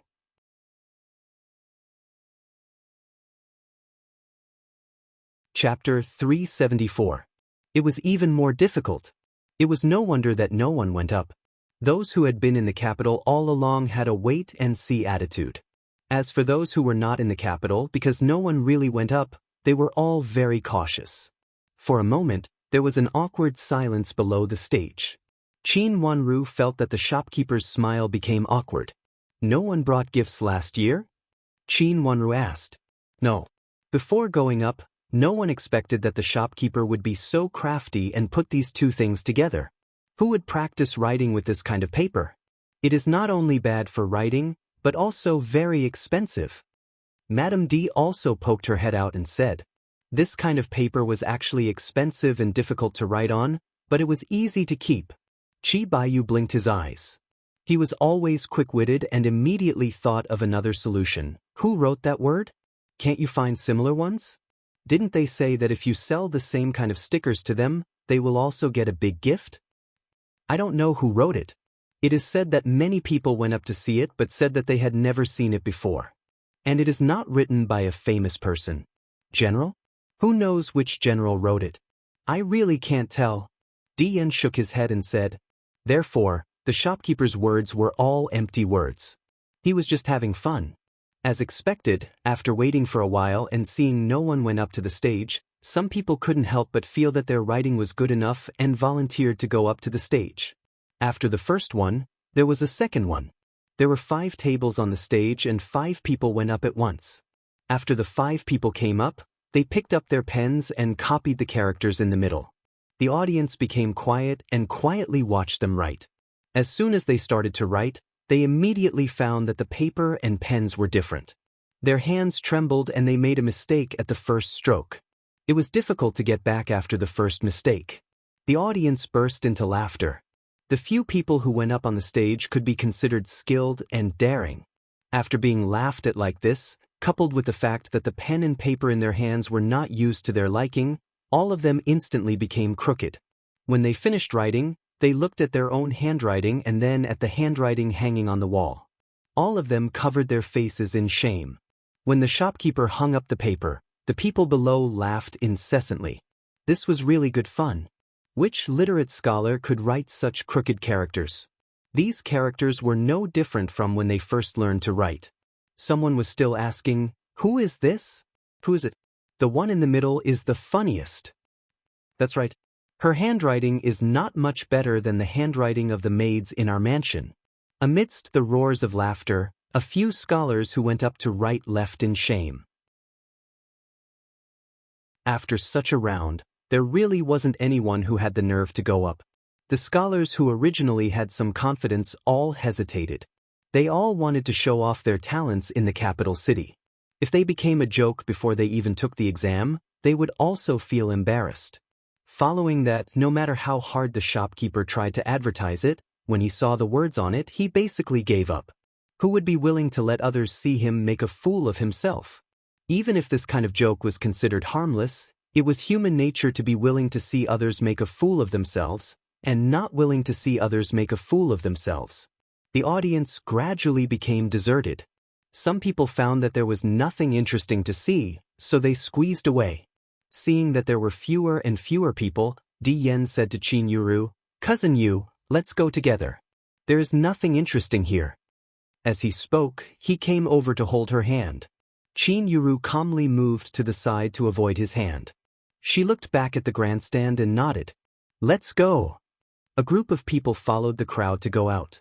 After a few steps, Qi Tianyu suddenly turned back and found that Qin Wanru, who was originally behind him, had disappeared. His expression immediately changed and he stopped walking. Seeing his slightly changed expression, Chinuru also stopped and asked in a low voice, "Child Chi, what's the matter?" "Second miss is missing." Chi Tianyu looked around and found that there was a crowd around him. At this time, he couldn't see where Qin Wanru was at all. "Second sister is missing. What should we do?" Qin Yuru also panicked.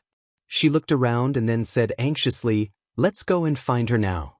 Second sister came to the capital city for the first time and has never seen so many people. She might be panicking and hiding somewhere. Eldest cousin sister, there are many people in the capital city who take advantage of this time to kidnap people, especially young girls.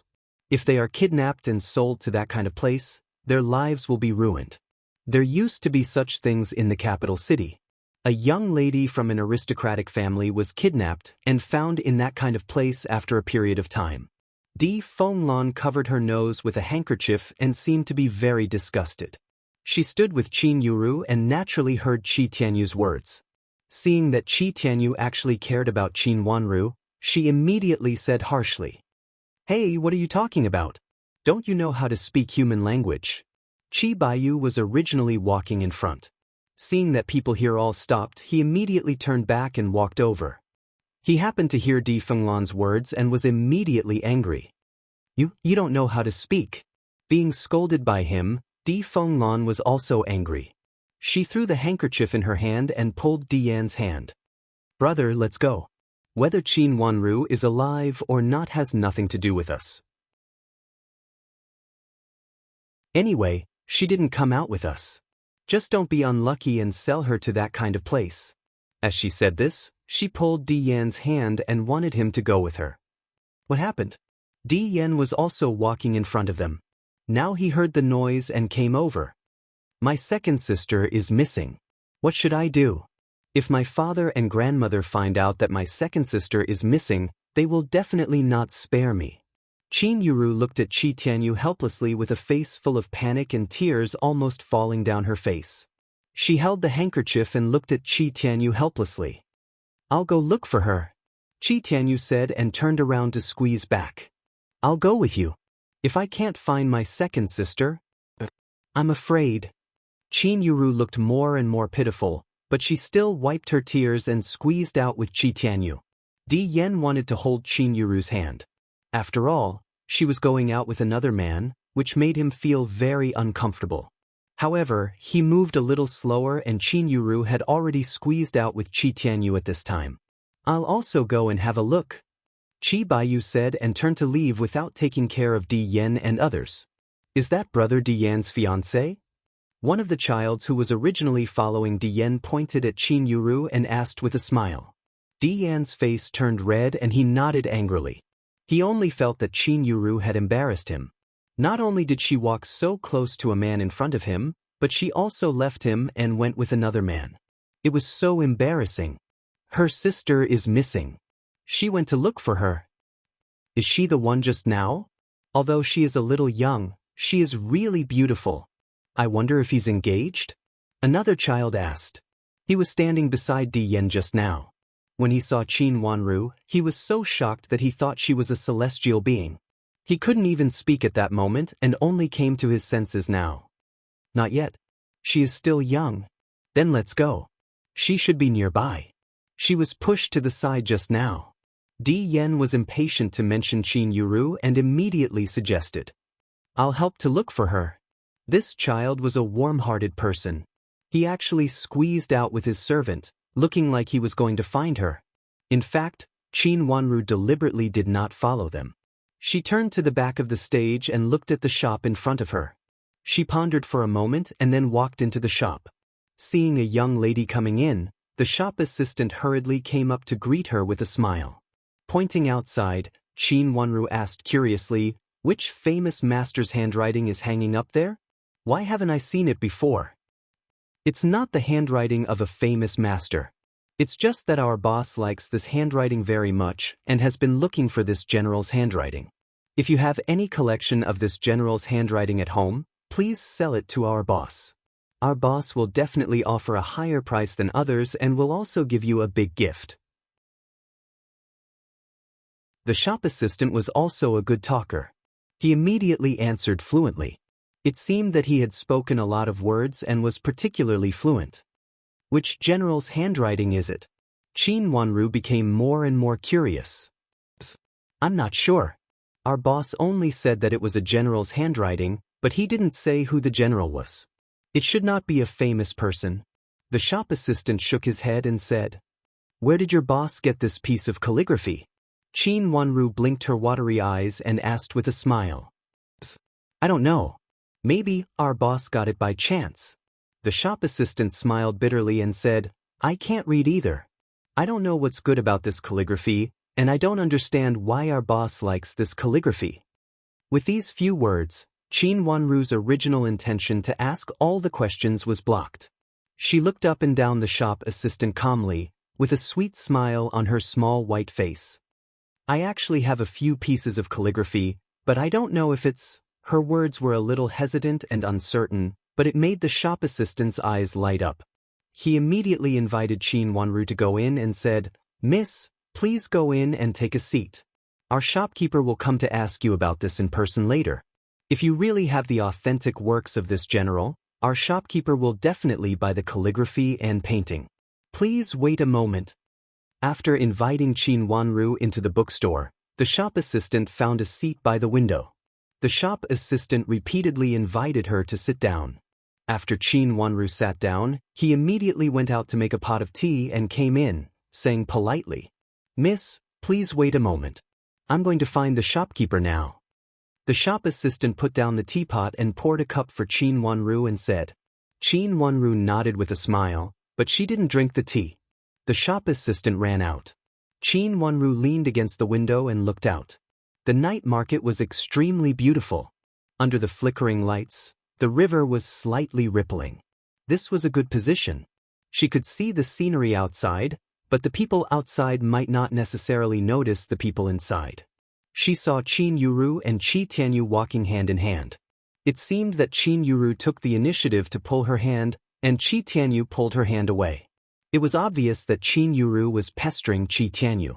Di Yan was also in such a place. Qin Yuru was so bold.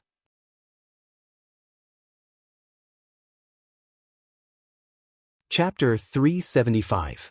The shopkeeper, who was standing on the stage just now, came out from the back. When he saw Qin Wanru's appearance, the shopkeeper was stunned for a moment. He didn't expect that she was such a young lady. After looking her up and down, he was more and more shocked. The lady in front of him was so beautiful. The shopkeeper had seen a lot of girls, but he had never seen such a young lady who was so outstanding. He didn't dare to treat her lightly and came over to bow to Qin Wanru. I heard that Miss has calligraphy and paintings to sell to our shop. I wonder if you can show them to us? I wonder if they are for your shop? Qin Wanru smiled slightly and said, I came to ask first. If they are, bring them out next time. Of course, it meant that she didn't bring them out now. But it made sense. How could she take a piece of calligraphy with her when she wandered on the street on New Year's Eve? A trace of disappointment flashed in the shopkeeper's eyes, but the smile on his face didn't diminish. He still said enthusiastically, In this case, miss, please bring them when you go out next time. If they are, our boss will not let you suffer losses, and we will definitely give you the big gift we mentioned today. Who wrote this calligraphy and painting? Qin Wanru smiled sweetly. It's not signed. The shopkeeper's smile was a little awkward. It's not signed? Qin Wanru frowned slightly and lowered her head as if she was talking to herself. The one in my house doesn't seem to have a signature, but I don't know who wrote it. The shopkeeper's eyes lit up. The calligraphy and painting in your mansion also doesn't have a signature? Is there a small seal in the lower right corner? I didn't pay much attention to it. Qin Wanru thought for a moment and said with a little confusion. Tree? Or what? Is it a pine, a stone, and a chrysanthemum? The shopkeeper became excited and rubbed his hands. I really didn't see it clearly. Qin Wanru shook her head hesitantly and said, Miss, which mansion do you come from? If it's inconvenient for you to come out, we can come to have a look. The shopkeeper didn't hesitate because of Qin Wanru's hesitation, but said enthusiastically, That's not necessary. My father doesn't want to sell calligraphy and paintings. Chin Wonru shook her head. The shopkeeper looked Chin Wonru up and down and could see that the girl in front of him was really young. Although she was a little young, her appearance was amazing, and she had a bit of a bookish temperament. It seemed that she should be a miss from a literary family. Of course, it was not convenient for her to sell calligraphy and paintings. Therefore, she might avoid selling calligraphy and paintings. Thinking of this, the shopkeeper immediately understood. He immediately smiled and said, "If Miss is free, please bring the painting over. I will help you appraise it. It is not a famous painting." "Miss, you don't have to worry about the elders in the manor asking about it. It is just an ordinary painting. It's an ordinary character. Why does the shopkeeper care so much?" Chin asked curiously. The shopkeeper said, "In fact, my master likes it. My master only cares about the characters in his life. He doesn't care about who wrote it. If he likes it, he will definitely spend a lot of money to buy it. It doesn't matter whether it is a famous one or not. My master likes this character at first sight, so he specially asks the shop to find similar characters." This reason was also good. Many people collected works, and they didn't need to be the authentic works of famous people. As long as it was pleasing to the eye, it was good. Who could say that it would not be the only one after many years? Some calligraphy and painting masters' works were extremely cheap before they became famous. After they became famous, the value of their works immediately increased 100 times. "In this case, I will bring it to have a look next time." Chin Wonru stood up and said, "Well, what's your surname, miss?" The shopkeeper asked attentively. "How can you say my master's name casually?" Yujie snorted coldly, stepped forward and glared at the shopkeeper. She helped Chin Wonru to walk out. The shopkeeper had no choice but to step aside. Watching Chin Wonru leave with Yujie, he frowned tightly. "Shopkeeper, the master is coming." A shop assistant hurried over and whispered in the shopkeeper's ear. The shopkeeper hurriedly turned around and went inside. Turning to the backyard of the shop, the main room in the middle was lit. 2 guards in black stood at the door. Seeing the shopkeeper coming over, they silently gave way. The shopkeeper carefully walked to the door and said respectfully, "This subordinate greets master." "Come in." A faint voice came from the room. The shopkeeper tidied up his robe and gently pushed the door open. Seeing the young man sitting under the lamp in the room, he hurried forward. Chin Wonru went out and walked into the crowd. She thought as she walked, she did have that piece of calligraphy. A pine tree, a stone, and a chrysanthemum under the stone were very obvious features, but there was no name on the book. She didn't know who wrote it. The strokes were strong and powerful, and the strength could penetrate the back of the paper.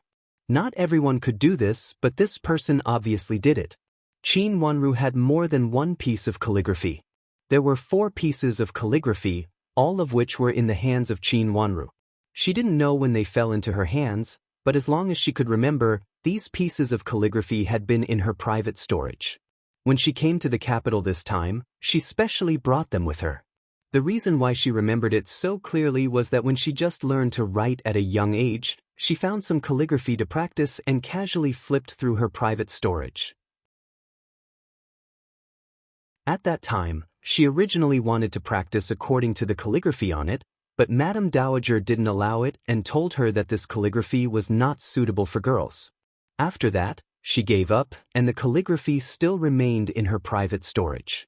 Because these pieces of calligraphy were not calligraphy by a famous calligrapher, and there was no signature, Chin Wonru didn't care about them and even forgot them. But because she reorganized her private storage before she came to the capital, she casually flipped through them, so she remembered them clearly. What did these pieces of calligraphy mean? Why did they appear in her private storage? Were the things that she had no memory of when she was a child? Did that mean that these words were left to her by her biological father? Her heart skipped a beat, and her footsteps stopped. She bit her luscious cherry lips, and there was a guess in her heart that made her uncontrollably excited. Could it be that these were her father's words? But then she denied this guess. She had seen the calligraphy of the former heir of Duke Xing, and it was not like this. Although the calligraphy on the shadow wall was a little different, She could still see that it was the same in essence.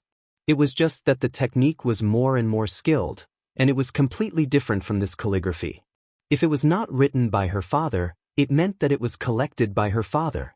With her father's identity, he could collect any famous calligraphy and paintings, but he only collected this nameless calligraphy. It could be seen that these 4 pieces of calligraphy were different. Looking at the shopkeeper's expression today, even if there was a little clue, he would be excited. Qin Wanru concluded that it should be the shopkeeper or the boss behind the shopkeeper who was looking for these pieces of calligraphy. There must be a secret that she didn't know. But no matter what the secret was, Qin Wanru didn't think that she had let others know that she had these pieces of calligraphy and paintings. Inexplicably, she felt danger and felt creepy. "Miss, we can't find others. What should we do?" Yujie followed Qin Wanru and stood still. She looked around and said anxiously. There were people coming and going on the street, but they couldn't see the familiar people before. They had just come to the capital, so they were not familiar with each other. "Let's go." Qin Wanru's face changed slightly. She reached out to pull Yujie's hand and hurriedly hid aside. Yujie was startled by Qin Wanru, but she had always admired Qin Wanru, so she immediately followed Qin Wanru to hide aside. They flashed into a roadside alley, but even in a small alley, there were many people coming and going. Qin Wanru's face was a little pale, and she looked in the direction where they came from. "Miss, what's wrong?" Yujie whispered and also looked in the direction where Qin Wanru looked. She didn't find anything unusual. There were still so many people coming and going, but it was just a lot. Qin Wanru shook her head. Just now, she had a feeling that it was very dangerous. She frowned and thought, did I worry too much? Let's wait a little longer. Qin Wanru thought for a while and continued to watch the flow of people outside with her watery eyes. After waiting for a while, she inexplicably felt that it was a little too quiet. It seemed that Yujie hadn't made a sound until now. She turned her head subconsciously, but she was so shocked that her watery eyes widened. She quickly took 2 steps back and almost fell down. Where was Yujie? On the top of the tall and gorgeous hall, the emperor was sitting. On one side of the emperor was the Empress Dowager, and on the other side was the Empress. The rest of the S sat in the lower seats with charming smiles. They were all carefully dressed up. When they were talking to the people around them in a soft voice, they all secretly looked at the emperor with affection. There were also several princes and princesses sitting below. The older ones had their own seats, and the younger ones all followed their mothers. Chu Luchen was also sitting in the hall. Although his seat was also under the hall, it was close to the Empress Dowager's side. Just now, he also drank a little wine. His always pale face was a little red, and his handsome eyes seemed to be shimmering with water, which made people feel that he was more handsome than anything else. The emperor, who was sitting on the throne, quietly turned his gaze from his face and sighed slightly. Different from the behavior of other happy people, Chu Liuchen's head leaned back slightly, and he looked a little weak. His black hair was tied up high with a white jade crown, which made his face as clean and bright as white jade. "Chigur, are you tired?" Empress Dowager had been paying attention to him. Seeing him lean back and slightly close his eyes, she asked softly. Chu Luchen reached out and touched his forehead. Maybe because of the wine, his voice was a little hoarse. He smiled helplessly and said, "Imperial grandmother, I am really tired." "Your Majesty, let Chen go to have a rest." Empress Dowager turned to the emperor and said. The emperor's eyes fell on Chu Liuchen's face with unclear meaning. Seeing that he looked extremely tired, he nodded slowly and said gently, "Chen, since you are tired, you should go to have a rest first. You have many inconveniences, so stay in the palace."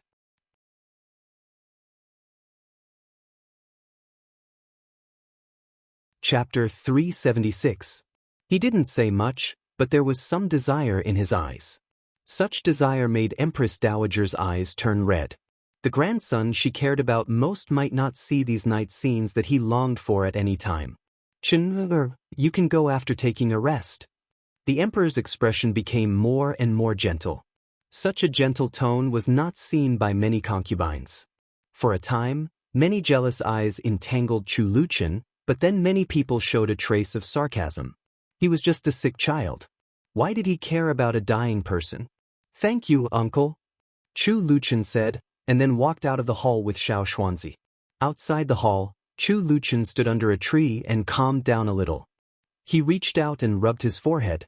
There were so many people in the hall, and his head was indeed a little uncomfortable. When he got out of the hall, he felt a little better. An extremely weak voice sounded in his ear. Chu Luchen looked back and saw a beautiful woman under the shadow of the tree.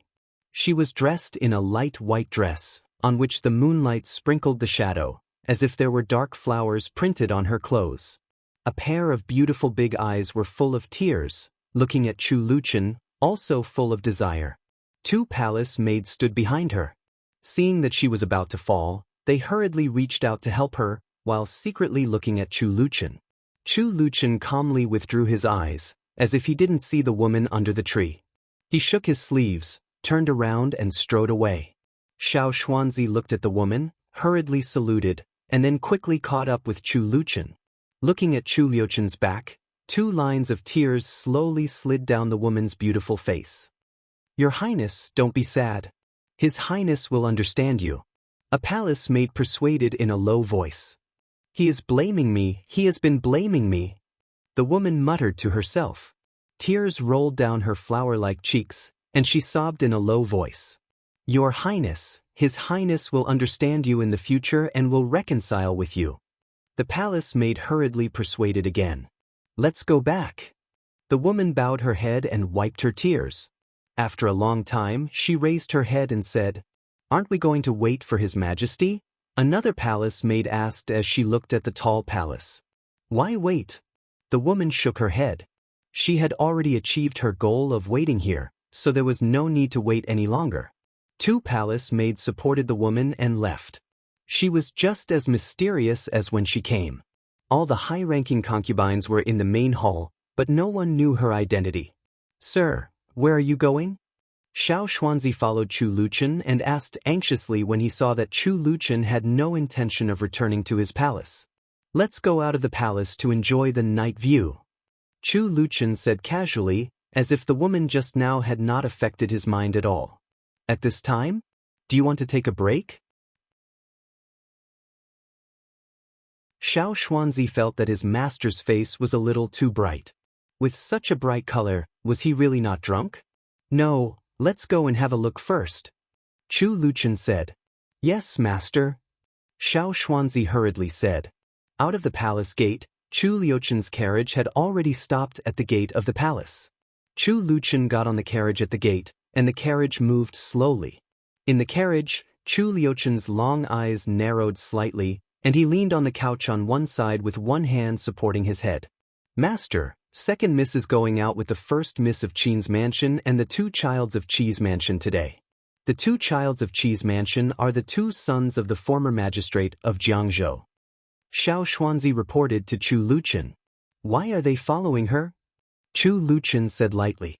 I don't know. Maybe General Qin is worried that his 2 daughters will get lost, so he specially found them.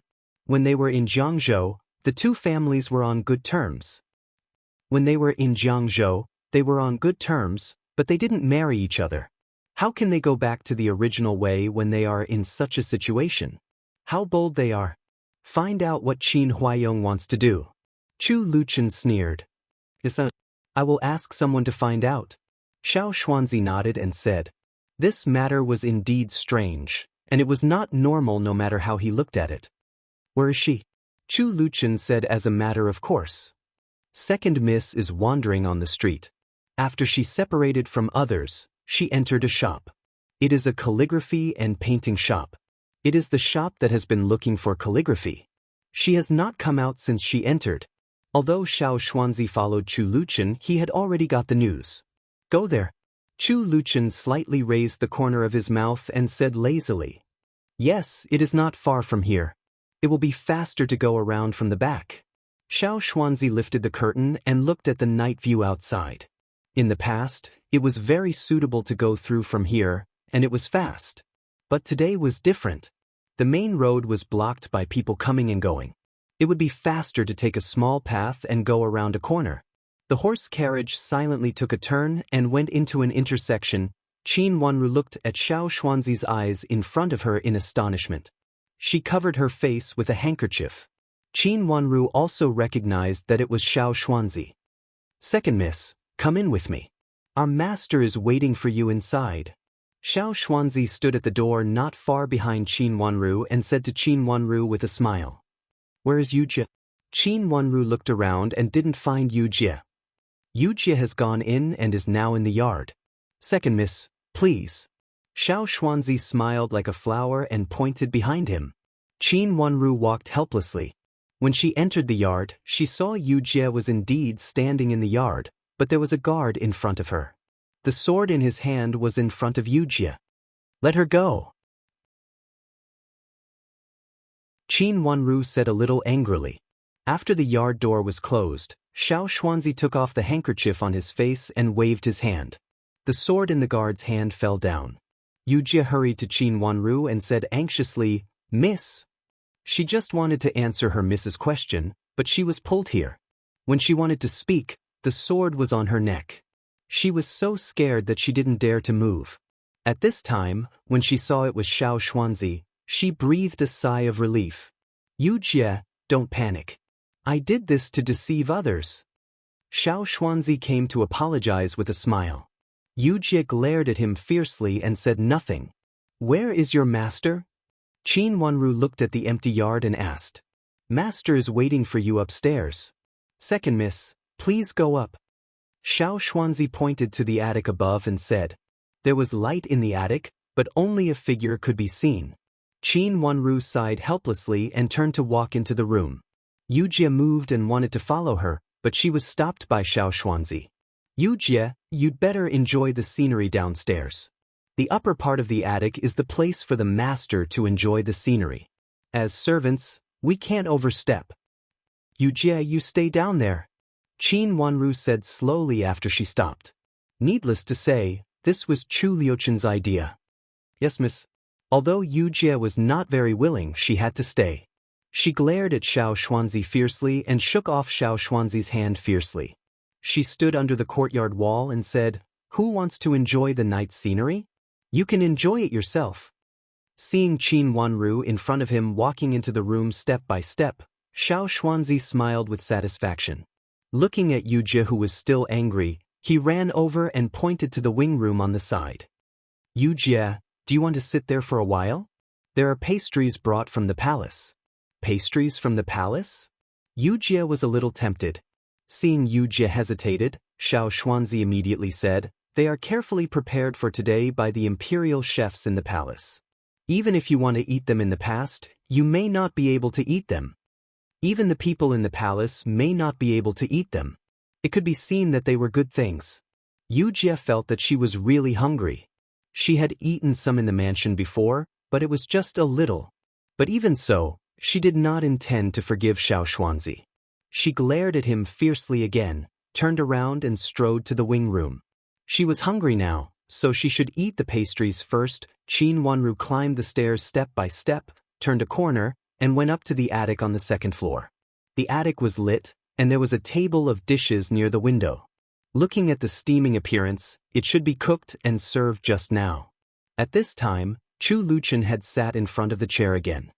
He reached out to pick up the cup in front of him, took a sip and slowly turned his head. His handsome face had never been flushed before, which made people feel that he was more like a jade and unparalleled in the world. This Chu Liuchen even made people feel amazed. He was handsome, flawless, and unparalleled in the world. Qin Wanru had to admire Chu Liuchen's face, which was so handsome that it made women feel ashamed. Because of his pale face in the past, such a face was less shimmering, but now it was more enchanting and evil than before. "Come, sit down." Chu Liuchen reached out and pointed to the chair opposite him. A table of dishes, 2 chairs, and looking at the window, it was an excellent place. Qin Wanru walked over and sat down. The sweet smell of the pastries in front of her immediately made her swallow her saliva secretly. In fact, she was not full. When she was in Qin's mansion, Qi Tianyu and Qin Yuru sat there, and she watched them carefully, so she didn't eat much. Things were so weird that she didn't want to eat. At this time, she was attracted by the smell of the dishes in front of her, and she was hungry. Not only was she hungry, but her stomach was growling. Hearing the voice in her ears, Qin Wanru's face was stunned at first, and then it turned red. Then she looked at Chu Luchen with shame, and even didn't know how to react. Even though she was reborn, she had never encountered such an embarrassing moment. As a miss of an aristocratic family, she was so hungry that her stomach was growling in front of Chu Luchen. What a situation it was! Chu Luchen was also stunned. He raised his beautiful eyes and looked at Qin Wanru. No matter how smart he was, he obviously didn't expect such a scene. Later, when he saw Qin Wanru's ashamed and angry eyes, he suddenly laughed out loud. Qin Wanru tried hard to maintain her calmness and wanted to look normal. But when she saw Chu Liuchen's overly handsome face with laughter, her face was as red as blood.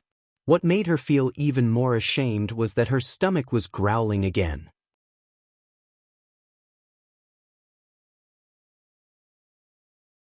Chapter 377. Chu Luchen finally stopped laughing when Qin Wanru was so ashamed and angry that she couldn't stand it anymore. He looked at Qin Wanru with interest. His handsome face was full of lad's tiredness. He didn't have the usual elegance and calmness, as if he walked out of ink and looked very real. "Since you are hungry, why don't you eat?" He raised his head and looked at Qin Wanru with a smile. Qin Wanru felt that she didn't need to hide anything since she had lost her face. She picked up the chopsticks and angrily picked up a piece of pastry and ate it without raising her head. The pastry was very fragrant and melted in her mouth. It was a little familiar and it was the taste she liked. She looked at the pastry in front of her in astonishment. She could be sure that she had never eaten it before, no matter the appearance or the taste. But she felt it was familiar, as if there was this taste deep in her memory. She took another bite and tasted it carefully. There was a trace of hesitation in her watery eyes. Did she eat it in her last life? In her last life, she had entered the palace, but why didn't she remember it? What's wrong? It doesn't taste right? Chu Luchen raised his eyebrows. Under the light, he stopped laughing and looked as gentle as jade. "It tastes very good," Qin Wanru said. She raised her watery eyes and stared at Chu Liuchen's face. She was a little hesitant, and her long black eyelashes fluttered on her watery eyes. She looked a little ignorant like a deer. "Of course it's good. It was specially made by the Imperial kitchen in the palace." Chu Luchen said lazily. "Child, you also like this taste?" Qin Wanru raised her eyes curiously. "I don't like this sweet and greasy taste." Chu Luchen snorted coldly and said unhappily. "Thank you, child." Qin Wanru thanked him consciously. "Since you like it, eat more. It's not easy for me to bring the pastry from the palace. But what's wrong with your Qin's mansion? Can't you let people have a good meal on New Year's Eve?" Chu Luchen looked at Qin Wanru with disgust and said. He leisurely reached out to pick up the pastry Qin Wanru had just used and tasted it. He frowned and said, "It's so sweet." Why did he still eat it when he disliked it so much? Qin Wanru speechlessly watched Chu Luchen eat it one bite at a time. He elegantly finished the pastry in his hand and then took another one. "If your highness doesn't like it, there's no need to use it." Looking at the few pieces of pastries on the plate, Qin Wanru decided to tell the truth. She hadn't eaten a piece yet, but this man had eaten them all. "This king is hungry." He pointed at the plate in front of Qin Wanru and said, "I want to eat this." There were only the two of them upstairs. Xiao Xuanzi was not there. Chu Liuchen's handsome eyes looked straight at Qin Wanru, as if he was waiting for her to take it to him. Looking at the plate of pastries in front of her, Qin Wanru stood up helplessly, picked up the pastries in front of her and put them in front of Chu Luchen. Chu Luchen looked really hungry, and he was even hungrier than Qin Wanru, who was so hungry that she cried out a moment ago. It was very pleasing to watch this handsome young man eat, especially when he could move so elegantly. "Prince, are you full?"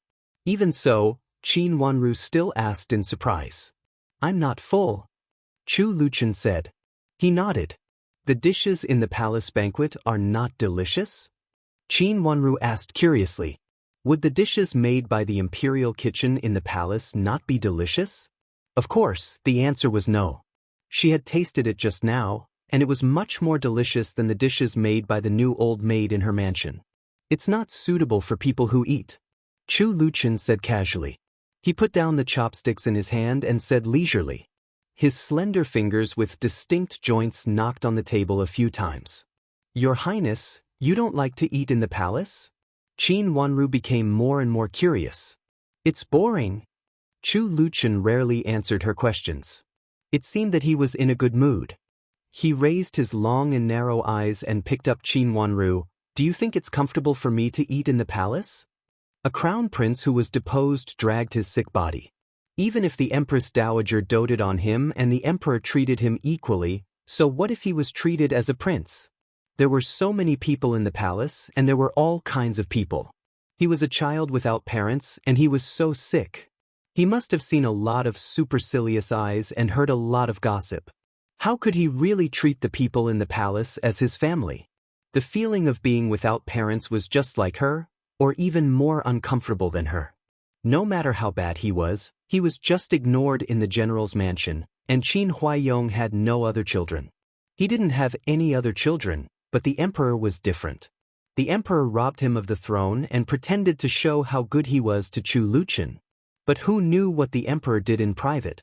When the imperial power moved, most of the defeated side lost their lives. Chu Luchin survived, but his life was probably inseparable from his own physical condition. If he was really healthy, he might not survive. It was so easy to kill a child who was still in swaddling clothes, even if he was protected by the Empress Dowager. His illness was the cause and the effect. She inexplicably felt a trace of pity in her heart. Chu Luchin seemed to be well off, but in fact he had been treading on thin ice. Such a beautiful young man who seemed to walk out of a painting was actually not happy, or even safe, because he had no parents like her. She reached out and changed the dishes in front of her to Chu Luchin. She saw clearly that these were the dishes that Chu Luchin liked to eat. The so-called favorite dishes were just used more chopsticks. What, you want to eat with me? Chu Luchin looked at Qin Wanru changing the dishes lazily, and his smile became more and more lazy. Prince, if you are hungry, eat more. Qin Wanru sighed helplessly. Since you want to eat with me so much, I allow you to accompany me during the spring festival. Chu Luchin raised his eyebrows and smiled lightly. Qin Wanru withdrew her thoughts. What deposed crown prince? What pitiful! This was bound to be a powerful emperor in the future. What was there to be pitiful about? She was the most pitiful one. Prince, when will you go back to the palace? I have to keep watch at night. Chu Liuchen's face darkened, and he said coldly. Did he look unhappy again? Prince, shouldn't you go back to the palace to keep watch at night with Empress Dowager? Accompany the Empress Dowager to guard the palace? Qin Wanru asked cautiously, for fear of making the prince unhappy again. Are you not willing to keep watch with me? Chu Luchin squinted at her and asked.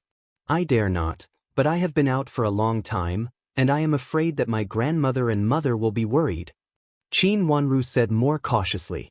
Qin Yuru and others found that she was not here, and they would definitely look for her. If she did not go back, it would be bad. What are you afraid of? I will send you back. Chu Luchin said casually, stood up, and walked to the window. The gauze curtain in front of the window was down, but the scenery outside could be seen. The embroidered gauze could be seen outside at a glance, especially when the outside was brightly lit. Come here, Chu Luchin said to Qin Wanru. Qin Wanru stood up, walked to the window, and looked at the night outside. The night was clear and people were coming and going, and it was very lively. Even if she was a little far away, she could still feel the bustle on the street. Look, over there. Chu Luchin stretched out his hand, took Qin Wanru to his side, and pointed to a place. Qin Wanru staggered and bumped into Chu Luchin. When she just stood still, her attention was attracted by the scene below. Her long eyelashes fluttered, and she asked in astonishment, What are they looking for? In the middle of the long street, there were a few people who looked different from the surrounding people, and they seemed to be looking for something. Although they were dressed differently, they were all young men. Some of them stood in the corridor of the shop, some were in the crowd, and some were following the crowd. If Qin Wanru did not stand on a high place and see clearly, no one would think that there was something similar. And the last of these people was the bookstore from which Qin Wanru came before. There seemed to be a few people standing in the shadow. When a pair of young ladies from aristocratic families passed by with their servant girls, a person came out of the bookstore, stepped forward to stop them, and then retreated to the side. After a while, another pair of master and servant girls were stopped. On the night of New Year's Eve, many young ladies from aristocratic families came out to stroll with their servants. It was almost impossible to see them from the back, but Qin Wanru still keenly felt that the masters and servants who were stopped were not tall, and they did not look like old young ladies from aristocratic families. "Looking for you. What did Zhuozhuo do just now? How did you provoke them?" Chu Luchen said casually. Because of the shock, Qin Wanru did not even notice that Chu Liuchen's hand was still on her shoulder, and he even called her by her nickname, which only her grandmother would call her. "Looking for me?" Qin Wanru said in horror, and her head was covered with fine sweat.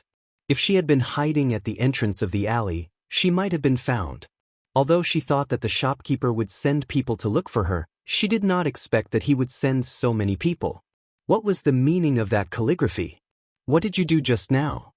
Chu Luchen asked leisurely.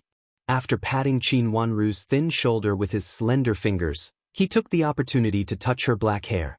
She looked more and more like the fat cat he raised, and it felt so comfortable to touch. He closed his beautiful eyes with great satisfaction. "I saw a piece of calligraphy on the stage over there, and it was written very well, so I wanted to inquire about it. I told the shopkeeper that I had a piece of calligraphy and wanted to sell it. The shopkeeper was very interested and told me that the calligraphy was his boss's favorite. Then I left without saying anything. Who knew that he would look for me?" Qin Wanru said. "Do you think that the capital is too peaceful and you want to try the means of the royal family?" Chu Luchen squinted at her playfully and patted her hair with his hand. His voice was lazy and gentle, but there was a hidden majesty and malice that made people feel sad. You're tuning in to the Passion Pages YouTube channel. We're so grateful for your support, and don't forget to subscribe to join us on this incredible journey through captivating stories.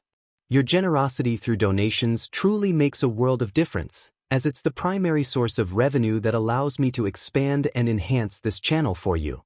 Thank you from the bottom of my heart for being a part of this adventure.